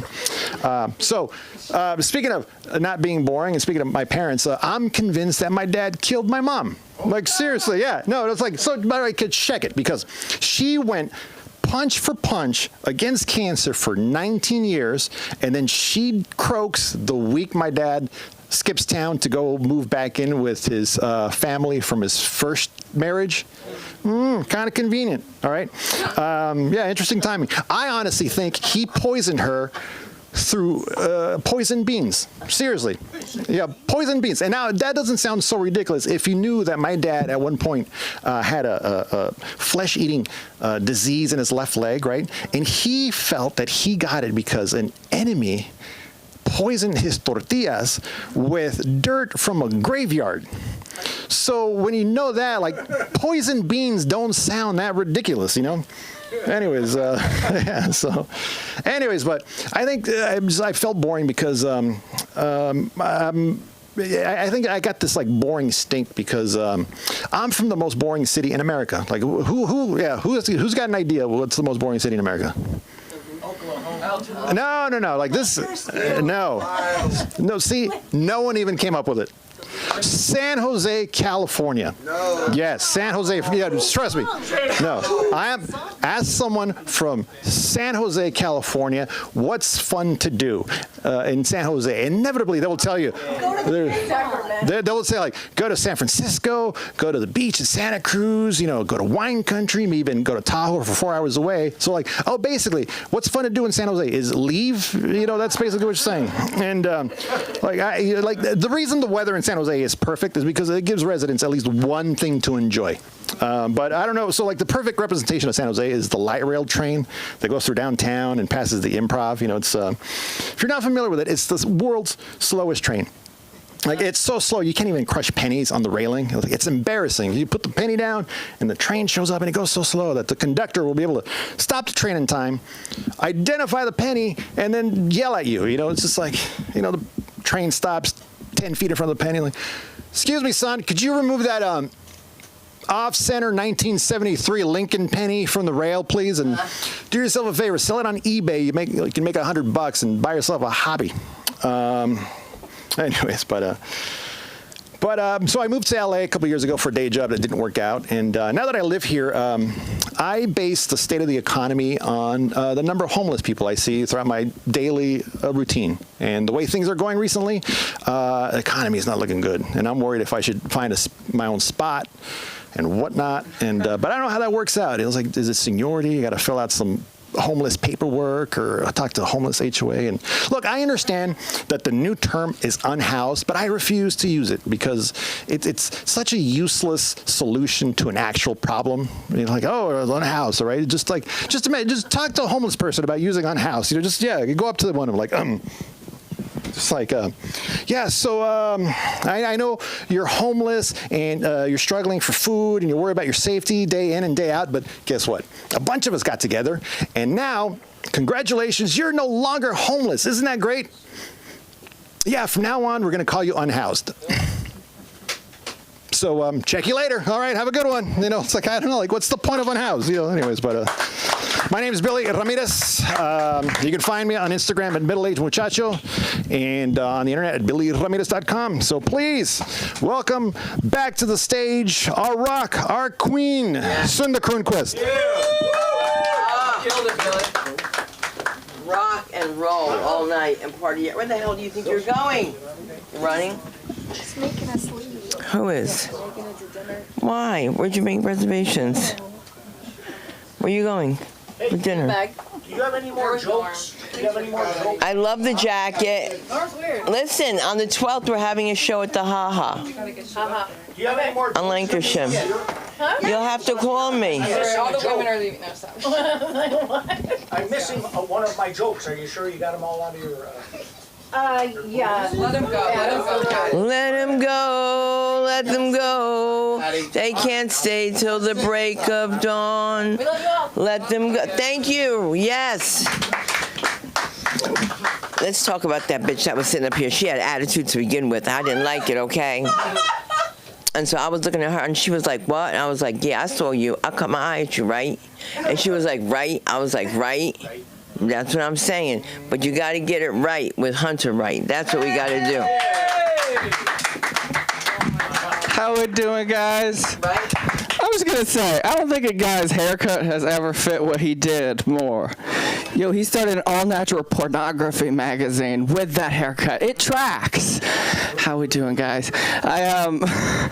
So I've been thinking about this idea where, like, in order to keep growing, we have to, like, rebel against our parents just constantly, right? Because I think when we're young, we, like, fall in line because we're, like, infants, and I haven't met a rebellious baby, but that would be fun. Thank you.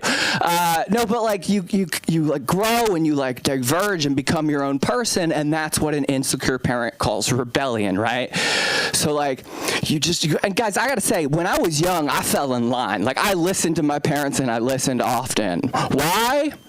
None of your business. I talk about it in therapy. It was not good. But, like, I got in line, and, like, the chaos just erupted. So, like, I knew, like, just get through this. You're good. Just make it to 18. Like, when I was 8, I told my mother when I turned 18, I was moving to New York City and never coming back. I was the favorite. No, it was chaos, and everyone, like, kind of get it. I don't know how I wasn't in more therapy, because, like, my favorite story that my mom tells me of, like, pre-memory for me, we were, like, walking through an airport together, and then I was gone, and she's like, oh, where'd Hunter go? And she turned around, and I was sitting 20 feet back on the ground next to my suitcase, and she came up to me, and she was like, Hunter, what's wrong? And I just said, it's all just too much. Mom was like, yeah, I get it. You're right. Yep. I don't know. So then I moved to New York City when I turned 18 and went to art school. But because I didn't know how to rebel, I was still a good little boy. Missed out on a lot of fun. That's all I'm saying. 18, New York City. Still, good little repressed boy. But, I don't know. So, like, when I got out of college, I, like drugs is the classic rebellion, right? So I got into that, but it was tricky because like I even did drugs responsibly because like my parents were in recovery, like they were addicts my whole life, right? So my rebellion was just like, I don't know, don't fuck it all up. Right, like have fun, but not too much fun, right? So like I didn't do a lot of drugs, but I did drugs a lot, if you know what I mean, right? Like, and it took me on like an interesting path because like they got really into cocaine, I did DMT, and that's like a weird change. Like my rebellion in my 20s led to my rebellion in my 30s, which now, like my dad's an evangelical and my mother's like super spiritual, and like that rebellion grew from like drugs into like, I spent a month ago reading 2nd century anti-church manuscripts. So it went from like fear of overdose to fear of getting burned as a heretic. It's long, guys. We're just trying new stuff. We're having good. It's Monday. You're hanging out. We're having fun. It's fun being like in my 30s though, because I never understood the like apprehension people had about it, like when they didn't want to be, like didn't turn 30. I didn't get that because I was very resentful in my 20s because I had this idea and I was completely right, but like the minute you turn 30, people care what you think about anything, like even if you have no thoughts. Like it's an interesting, like I feel like your 20s is you're at like a party where you don't know anybody and you're just like trying to talk to people and you're like talking to a group but they like aren't acknowledging you. They're like, hey, listen to me, I got ideas, anybody be my friend. But like they just, it's just nothing, right? But the second you turn 30, they're like, oh, hey you, what do you think about everything? Foreign policy, tax brackets, gay stuff. You don't gotta know anything. You just made it 30 years. Okay, this is a fun night. This is a good night. This is fun. Life's good. Life's great. I'm here. The vibe shift is fun about getting older because it's definite and it snuck up on me. Like when I was young, an alcohol run was an event. Oh, we got to go get some alcohol. We're going to have a good time. But like you grow up and that turns into, oh, we got to go get some alcohol and some Band-Aids and Neosporin because Frank cut himself. Like what? Like it creeps up on you. I don't know. I moved recently, which is cool. I'm getting to explore more of LA because like when I moved to LA a couple years ago, I moved to like a very bougie, nice like beach area, and it was beautiful. It was great, but it like didn't fit. And now I live kind of more up here. It's great. And like, I don't know, I realize like the South Bay is where I was and it's beautiful, but it feels very safe. And what I realize is I need a little danger to feel safe. You know, like if everything's perfect, if nothing feels out of place, I'm out of place. Right? Like people look at you weird when you're the least put together person on the block, you know? Like it's just not a good look. Like I'm out there 7 a.m. walking my dog, writing jokes, smoking weed. You might know writing jokes as talking to myself. So I got out of the South Bay, and it's kind of a bummer. Thank you, finally. But no, I don't know. I've been doing some self-care. This is just a fun joke. I've been doing some self-care recently. I think that's important as you get older. And I was thinking about it, and I realized, like, for women, self-care is like fragrances and a bath.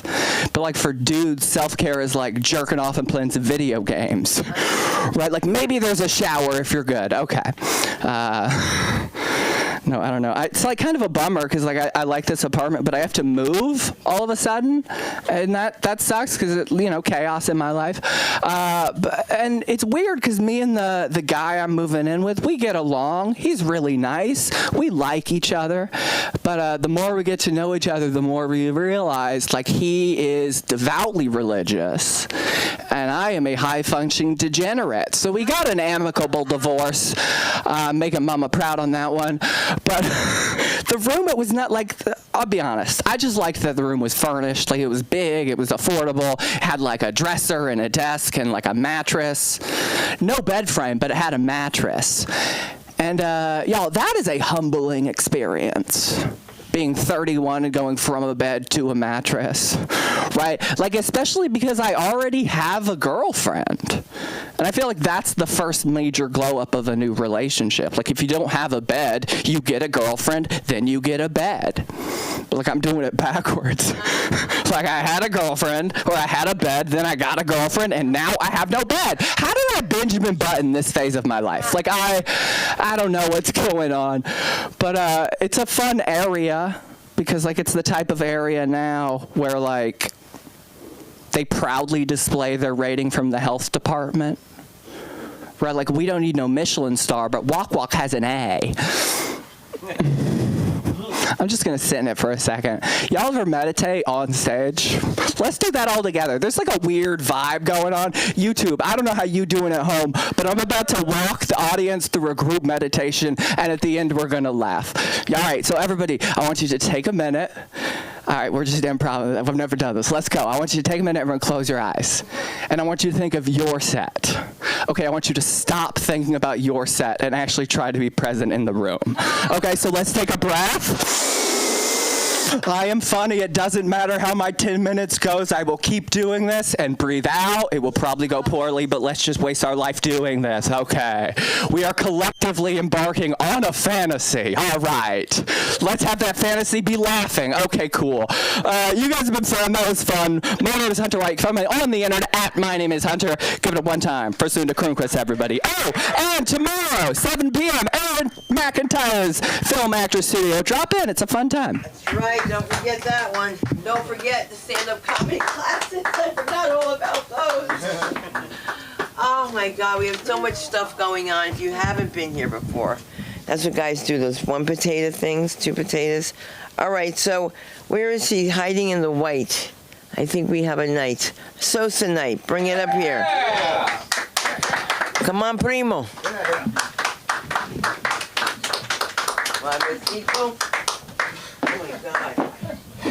I'm also try sitting on the stool tonight. I don't like it. All right, let's see. Man, tonight has been a fun night. You know, someone was talking about Kanye West. I think it was Anye. And I really got to say this right now. You know what I mean? First off, I am still a Kanye West defender. Yeah, first off, y'all me, all right? First off, I understand that Kanye is like a disabled man, you know what I mean? I'm telling you, he's like really crazy.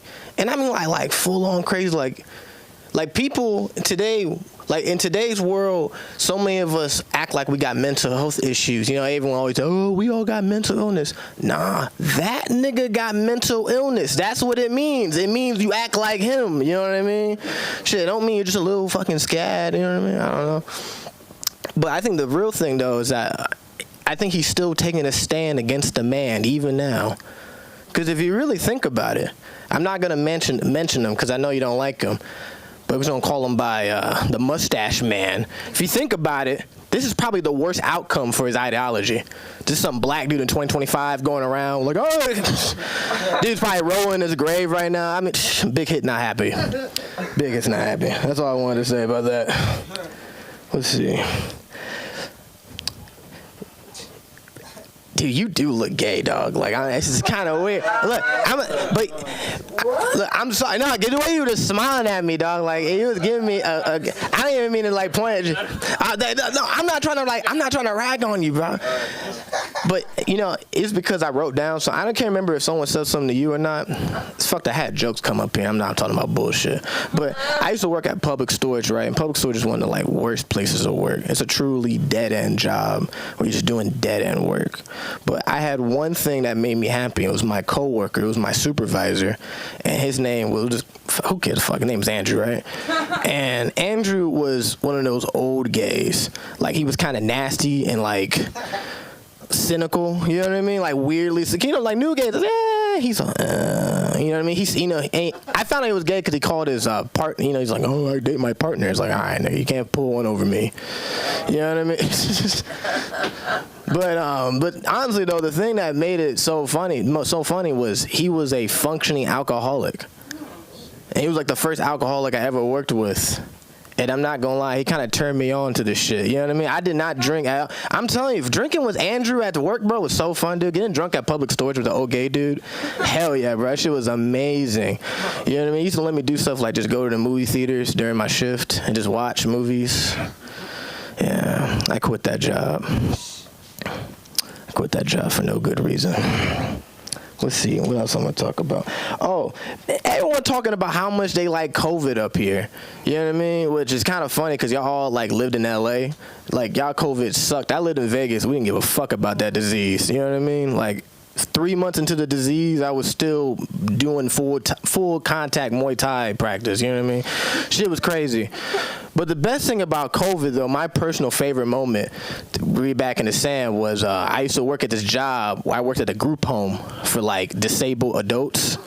It was for you know what I mean? I don't know if I should say this. It's been long enough. I don't think they're checking me.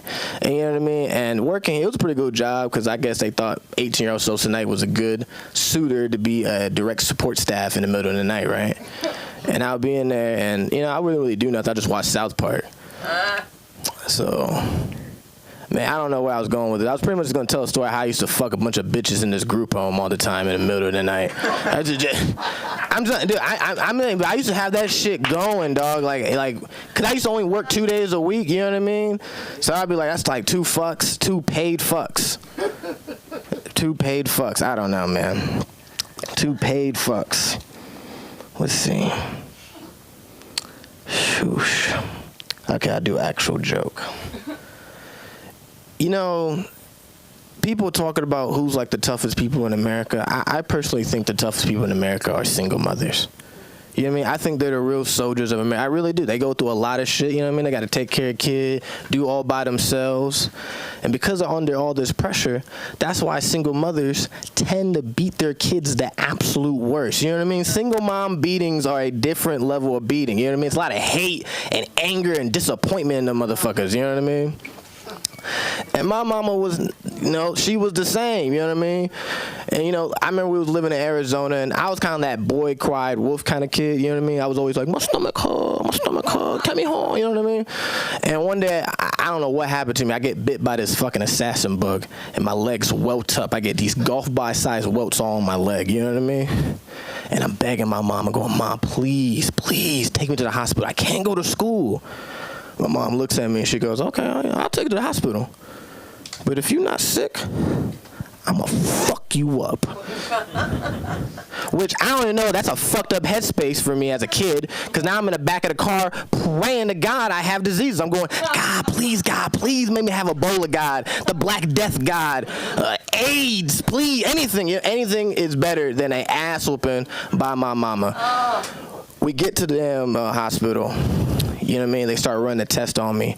I piss black piss, which that kind of killed the room just like this, honestly. You know what I mean? They start running all the tests and stuff. And, you know, this shitty hospital, it's kind of fucked up. They started playing Monsters Inside of Me inside my hospital room.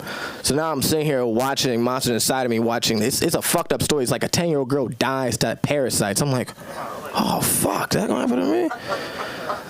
The doctor walks in and goes, hey, I don't, you know, tells my mom, he goes, I don't want to alarm you, but your son, he's possibly having kidney failure. And my mom, her face drops, everything gets serious. And I'm in my hospital gown, ass out, just, yes, I don't give a fuck about that fucking kidney failure. Fuck them kidneys, man, you know what I mean? That's way better than ass whooping. And way better than ass whooping, you know what I mean? And I think, you know, the worst part about it was, you know, living in Arizona at the time, that healthcare wasn't shit. They didn't even do nothing. They just gave me Flintstone gummies and sent me on my way. And you know the worst part about it, guys, when I got back home, I got the stage set. I got from the doctor, I'm not dying, and I'm home now alone. I eat all these Flintstone gummies up. And my mama come home, she beats the dog shit out of me. And her exact words when she was beating the fuck out of me, because my mom was able to talk to me while beating me up, you know what I mean? Like, she'll drop the lesson on you. She said, how could you, nigga, how could you eat these $50 jar of gummies in one day, you ungrateful ass nigga? Whoosh, and they hit me right in the face. Then I got still more time? Man, we'll talk about more things. Man. I played Pee Wee football growing up, like most American boys do. And Pee Wee football is usually run by community members, college football players, upstanding citizens, you know what I mean? Not in the Snoop Dogg League. It was run by nothing but gangbangers, you know what I mean? Which I say that like deliberately, like the whole football organization just got hit with a RICO charge. You know what I mean? So, hey, free the niggas. But I'm telling you, man, and the thing was that being gangbangers and street dudes, they're not really the best with kids. You know what I mean? They don't have those talents. They have many talents, but working with kids is not one of them. You get my drift? Like, they didn't know how to coach. These were Madden play ass niggas. Like, swear to God, we would come out there and they'll be like, I read this shit on NCAA 12. Double slants, like, and they didn't teach us fundamentals. You know what I mean? Usually you learn fundamentals. They just had us do one-on-one drills where we just went head-to-head all the time.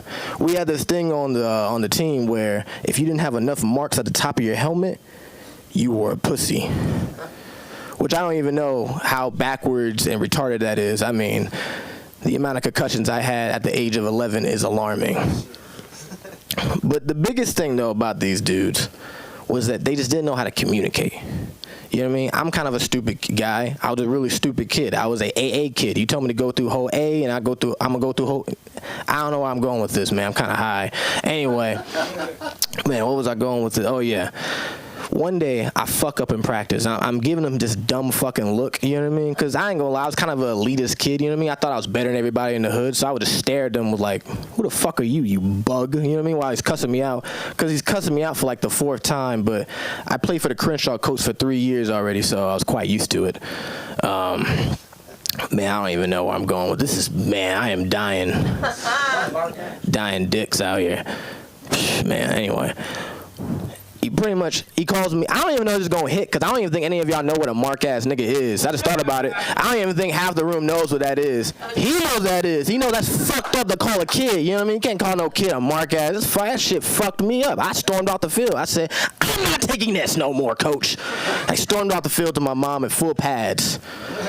But my mama was not going to raise no bitch. She said, you go back out there, nigga, and you finish practice. And I did. You know what? I wanted to respect that dude. He said, you know what, Sosa, when I first met you, I thought you were a mark-ass nigga.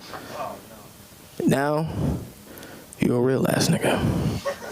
That's not what he fucking said. He actually went to jail during the season, so I still won. Fuck that nigga. Anyway, that's my time, Sosa Night. You can find me at sosa.enight. I got a show tomorrow at the Dime. Check it out, the Dime at 8. And then I'm at the Comedy Store on Thursday night at the Crack 'em Up Thursdays. Check me out there. Yes, sir. Get them all out. Oh my God, the weapons of destruction your mother used on you. And then they make you crawl on your knees on raw rice. Where the hell do you think you're going? I know, I'm just kidding. I have to tell you, at a real play in Manhattan, the play was so bad, we left. And we decided how we were going to leave. And the guy turns around on stage and goes, where the hell do you think you're going? And I said, I have an upset stomach. They weren't talking to me at all. He was just coming up. He didn't. I thought you moved. See, white people. Sometimes you guys look alike. Sometimes I was just like, where did Chris Wheeler go? But that's okay. He's a real tickle squeezer. Let's give it up for the one and only Mr. Chris Wheeler. Yeah.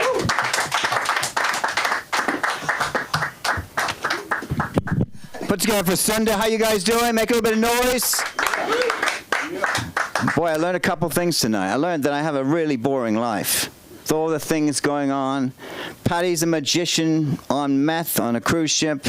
You're making commercials about soil. Is it Soil Mate? Yeah. And then Colin was talking about McDonald's. You know, I one of my jobs I do, some of you don't know, I have a weight loss business. I deal with people one-on-one. And so, of course, if I go to McDonald's and somebody I'm working with catches me there is great shame. So I can kind of understand. I'm suffering from lower self-esteem. Can you guys help me a little bit tonight? Can I make some noise? Yeah. I'm told when I go out in public, I look like 3 infamous celebrities. So by applause, if you think I look like the celebrity, make some noise. Give me some self-esteem. I need it. The first one is Bruce Jenner.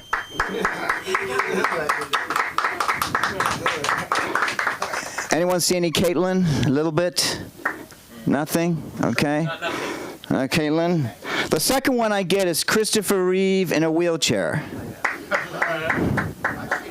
That's the horse action. Okay, after the horse action, exactly, after the horse action. Now let's concentrate, boys and girls. Christopher Reeve and Bruce Jenner have sex as a conjugal visit, and through the miracle of birth, out comes William Dafoe. A little bit. A little bit. Well, I'm going to do some different stuff tonight. Since we got people here who don't know me, I'm going to do some menus, which I normally do. It's good to see Patty. Put it together for Patty. He's my arch nemesis. Irish and English. I think we get along, don't we, Patty? We're fine. We're fine. I don't know. Well, that's what I thought. Okay, applaud if you like the English. Please, applaud. Applaud if you don't like the English. Applaud if you've had sex in the last 24 hours. Wow. One person. So I'm going to do some menus. We're going to do an English menu and an American menu, and then I'm going to do some new material, because some of you have seen me before, so I've got some new material I'm going to work on tonight. All right, so we're going to do an English menu. If you like the food, you applaud. If you don't like the food, I want you to scream bloody awful. Can I get a bloody awful from the crowd? Bloody awful. One more. Come on, that was bloody awful. Bloody awful. That's not bad. All right, here we go. We're going to be a little excited. We're going to try and bring this room up. Okay, here we go. We'll start with some English food. You guys ready? Do you want it in the Queen's voice or do you want it in my voice? Queen's voice. All right. Here we go. Leather and onions on a slice of Spam. Bloody awful. Bloody awful. Bloody awful. It's going to be very hard to feed you. Roast potatoes with roast radish sauce. Now we're getting somewhere. This is my husband's favorite, but he's been dead for a few years. Spotted dick stuffed into apple pie, covered in vanilla ice cream, prepared by two gentlemen called Ben and Jerry's. Any spotted dicks here tonight? Bangers and beans. And this one is not supposed to be on here. I don't know how it is. Bang her and take her to the International House of Pancakes. You guys like that? Yeah.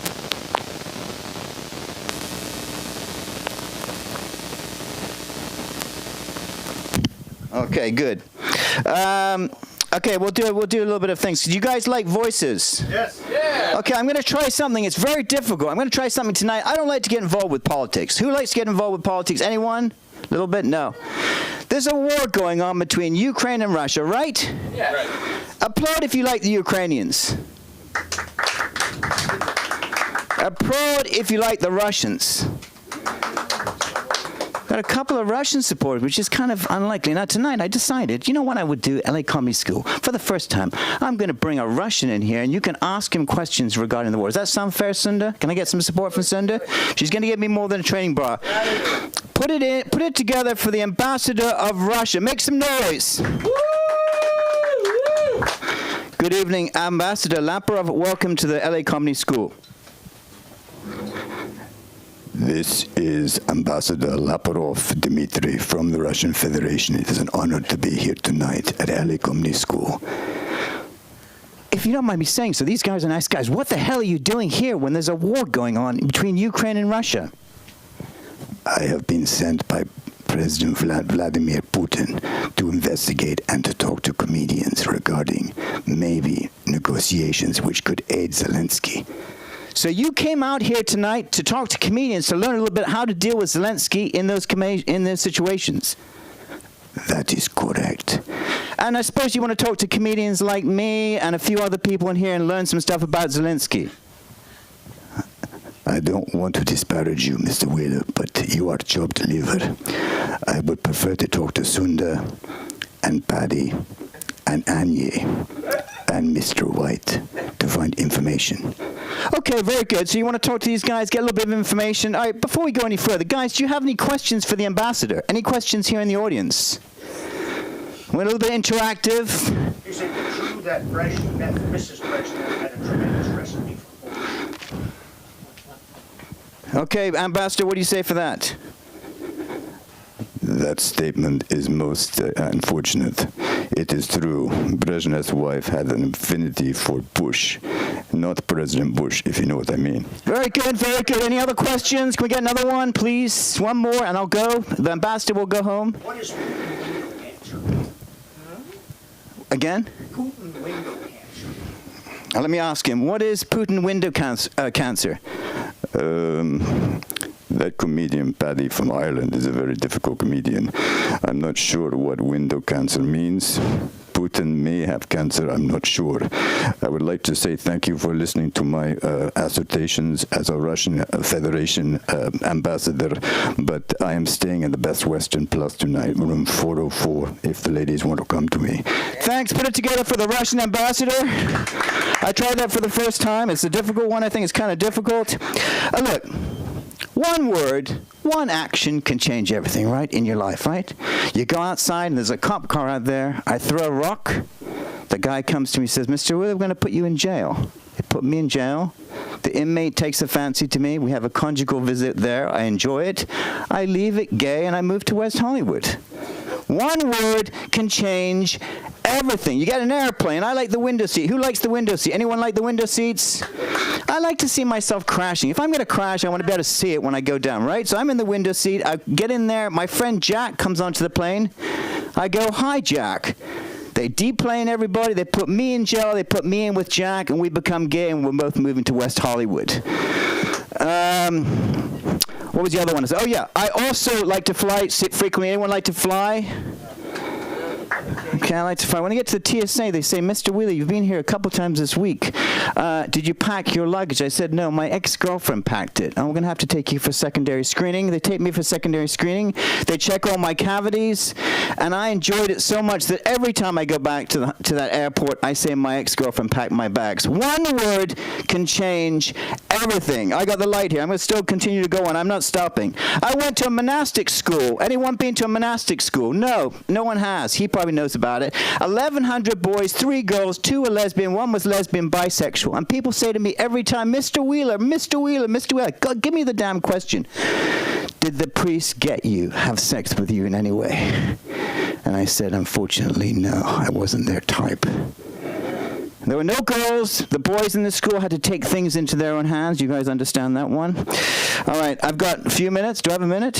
How much time do I have? I have 90 seconds. So I'm going to do one more quick character. Is that okay, guys? Put it together for Mary from Rialto. Mary, how are you doing today? Welcome to LA Comedy School. Hello, everybody. I'm Mary from Rialto. I'm so happy to be here. I'm in Santa Monica to go shopping. What are you shopping with in Santa Monica this week? What have you been in Santa Monica for?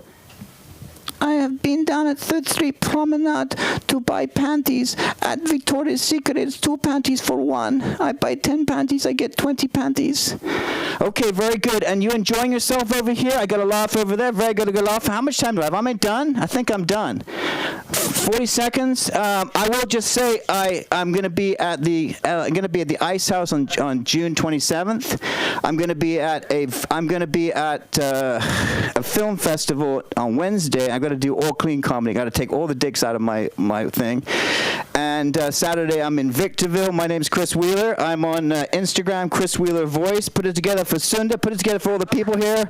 I'll see you guys in a week. In a week, they say. In a week. But, so, did everybody have a good time tonight? Jared went up? No. Jared did not go up? No, not yet. Why not? No opportunity. Called him. Jared? Oh, Jared. I'm so glad we have this time together just to bring you up to sing a song. Now, we just got started. Now, before you know it, get your ass up here before we say so long. Come on.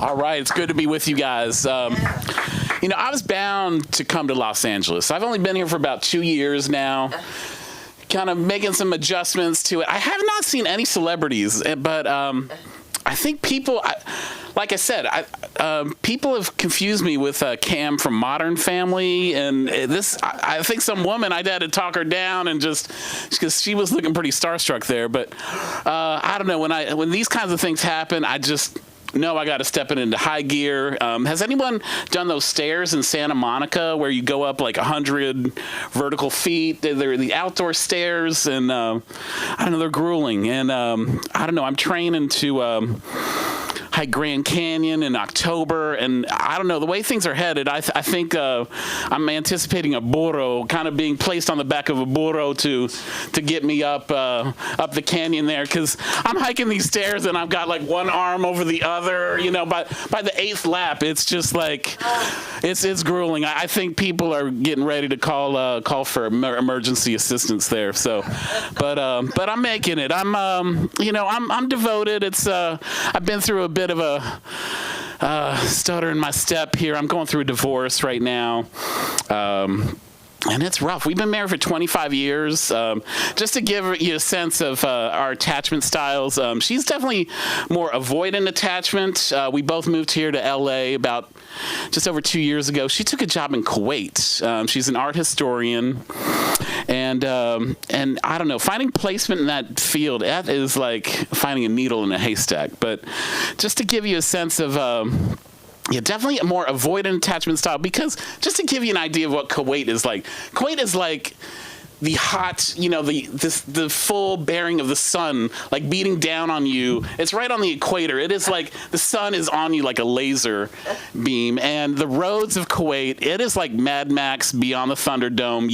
Your life flashes before you because you've got trucks coming at you from all sides. And, and I think my wife she just said, you know what, I will take that over taking this guy, So that's how anyway, but I think I was bound to come here to Los Angeles because I'm going to date myself a little bit.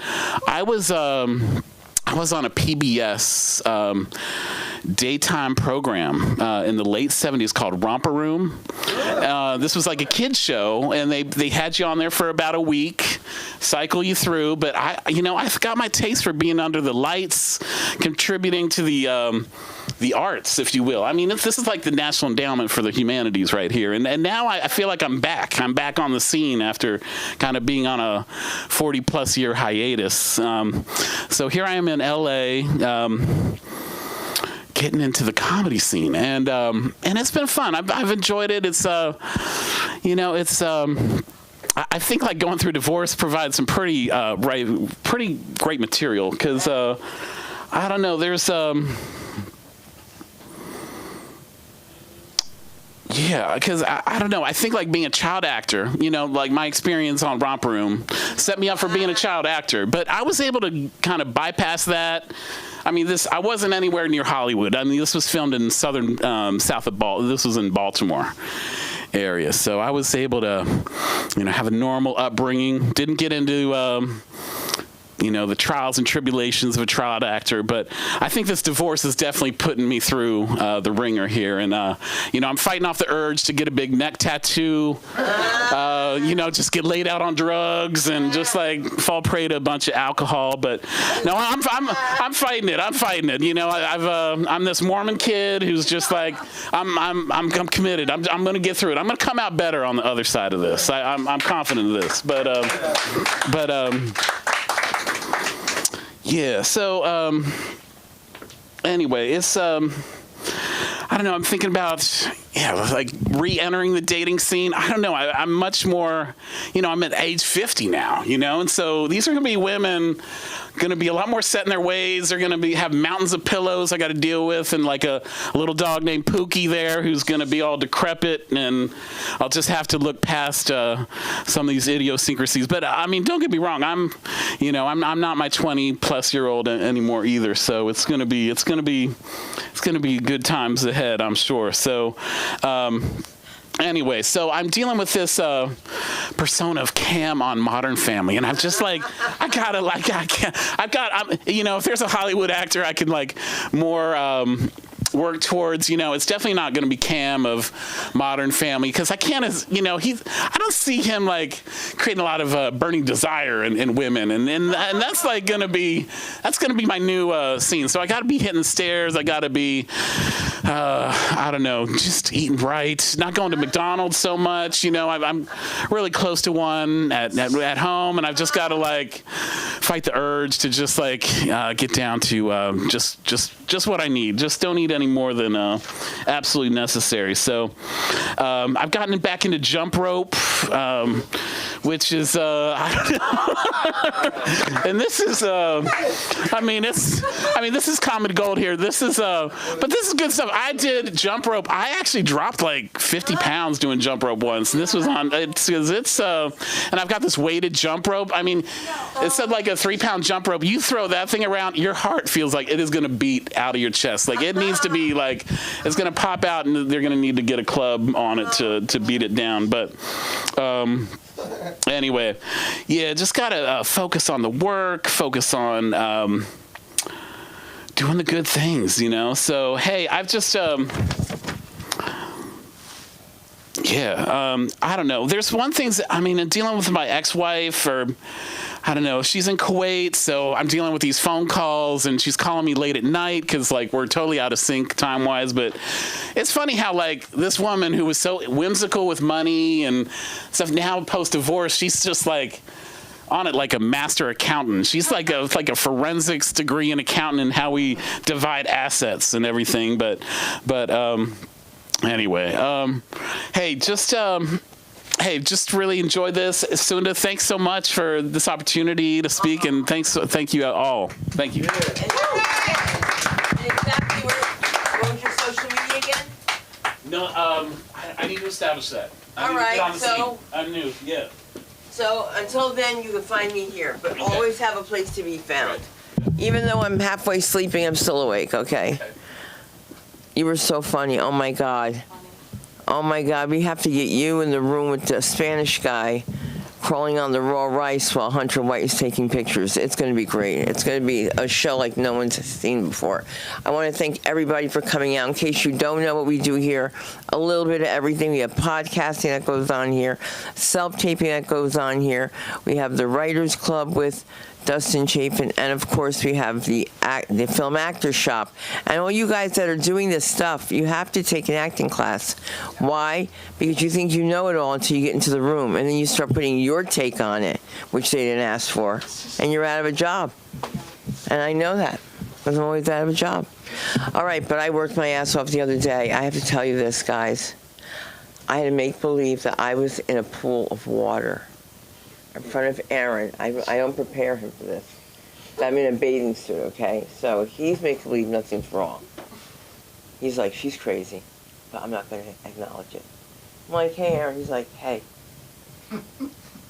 He's like, do you fit your... he wanted to ask if I forgot my clothes. I know that. Okay, so I'm like, let's just do this, okay? And I have to... This is the pool, and I have to make believe that I'm jumping in this pool. I'm like... And I have a tooth that came out, and one that has to go on this side, so I go, wait, let me do this side instead. But it was just a bizarre thing. I haven't done things like that for... I just miss the in-house auditions, don't you? Yeah. Because by the time I finish, and my husband with that stupid stuff, 10 seconds, push the button. Just push the button and run back. Do you know it's like trying to push it and run back, and you're not even in it? You had to be there for that. Guys, who took all our books since we've been gone? We used to have a nice library. You guys keep robbing. Don't keep robbing. Keep watching. If you got Amazon Prime, check me out. I'm on Sunda Kronquist, live from Hollywood, and my next one will definitely be Sunda Kronquist, live from Patterson. Yeah. If you have to bury in a curry, I mean bury in a hurry, which is more racist? The whole thing. Oh, my God. And we have to congratulate some people. Tess is doing really well. Tess Cameron, she's with UTA. We have we have Nick Nick is doing great. She got the award from Duke University. After working with us, she can work anywhere. And if people tell you you're funny, you probably are, but you'll never know until you take it from the page to the stage. And if you need your stuff done, you need your social media done, don't tell me, tell Billy. That's the way you get shit done. Get it done. Just get it done. All right? I love you guys. Good night.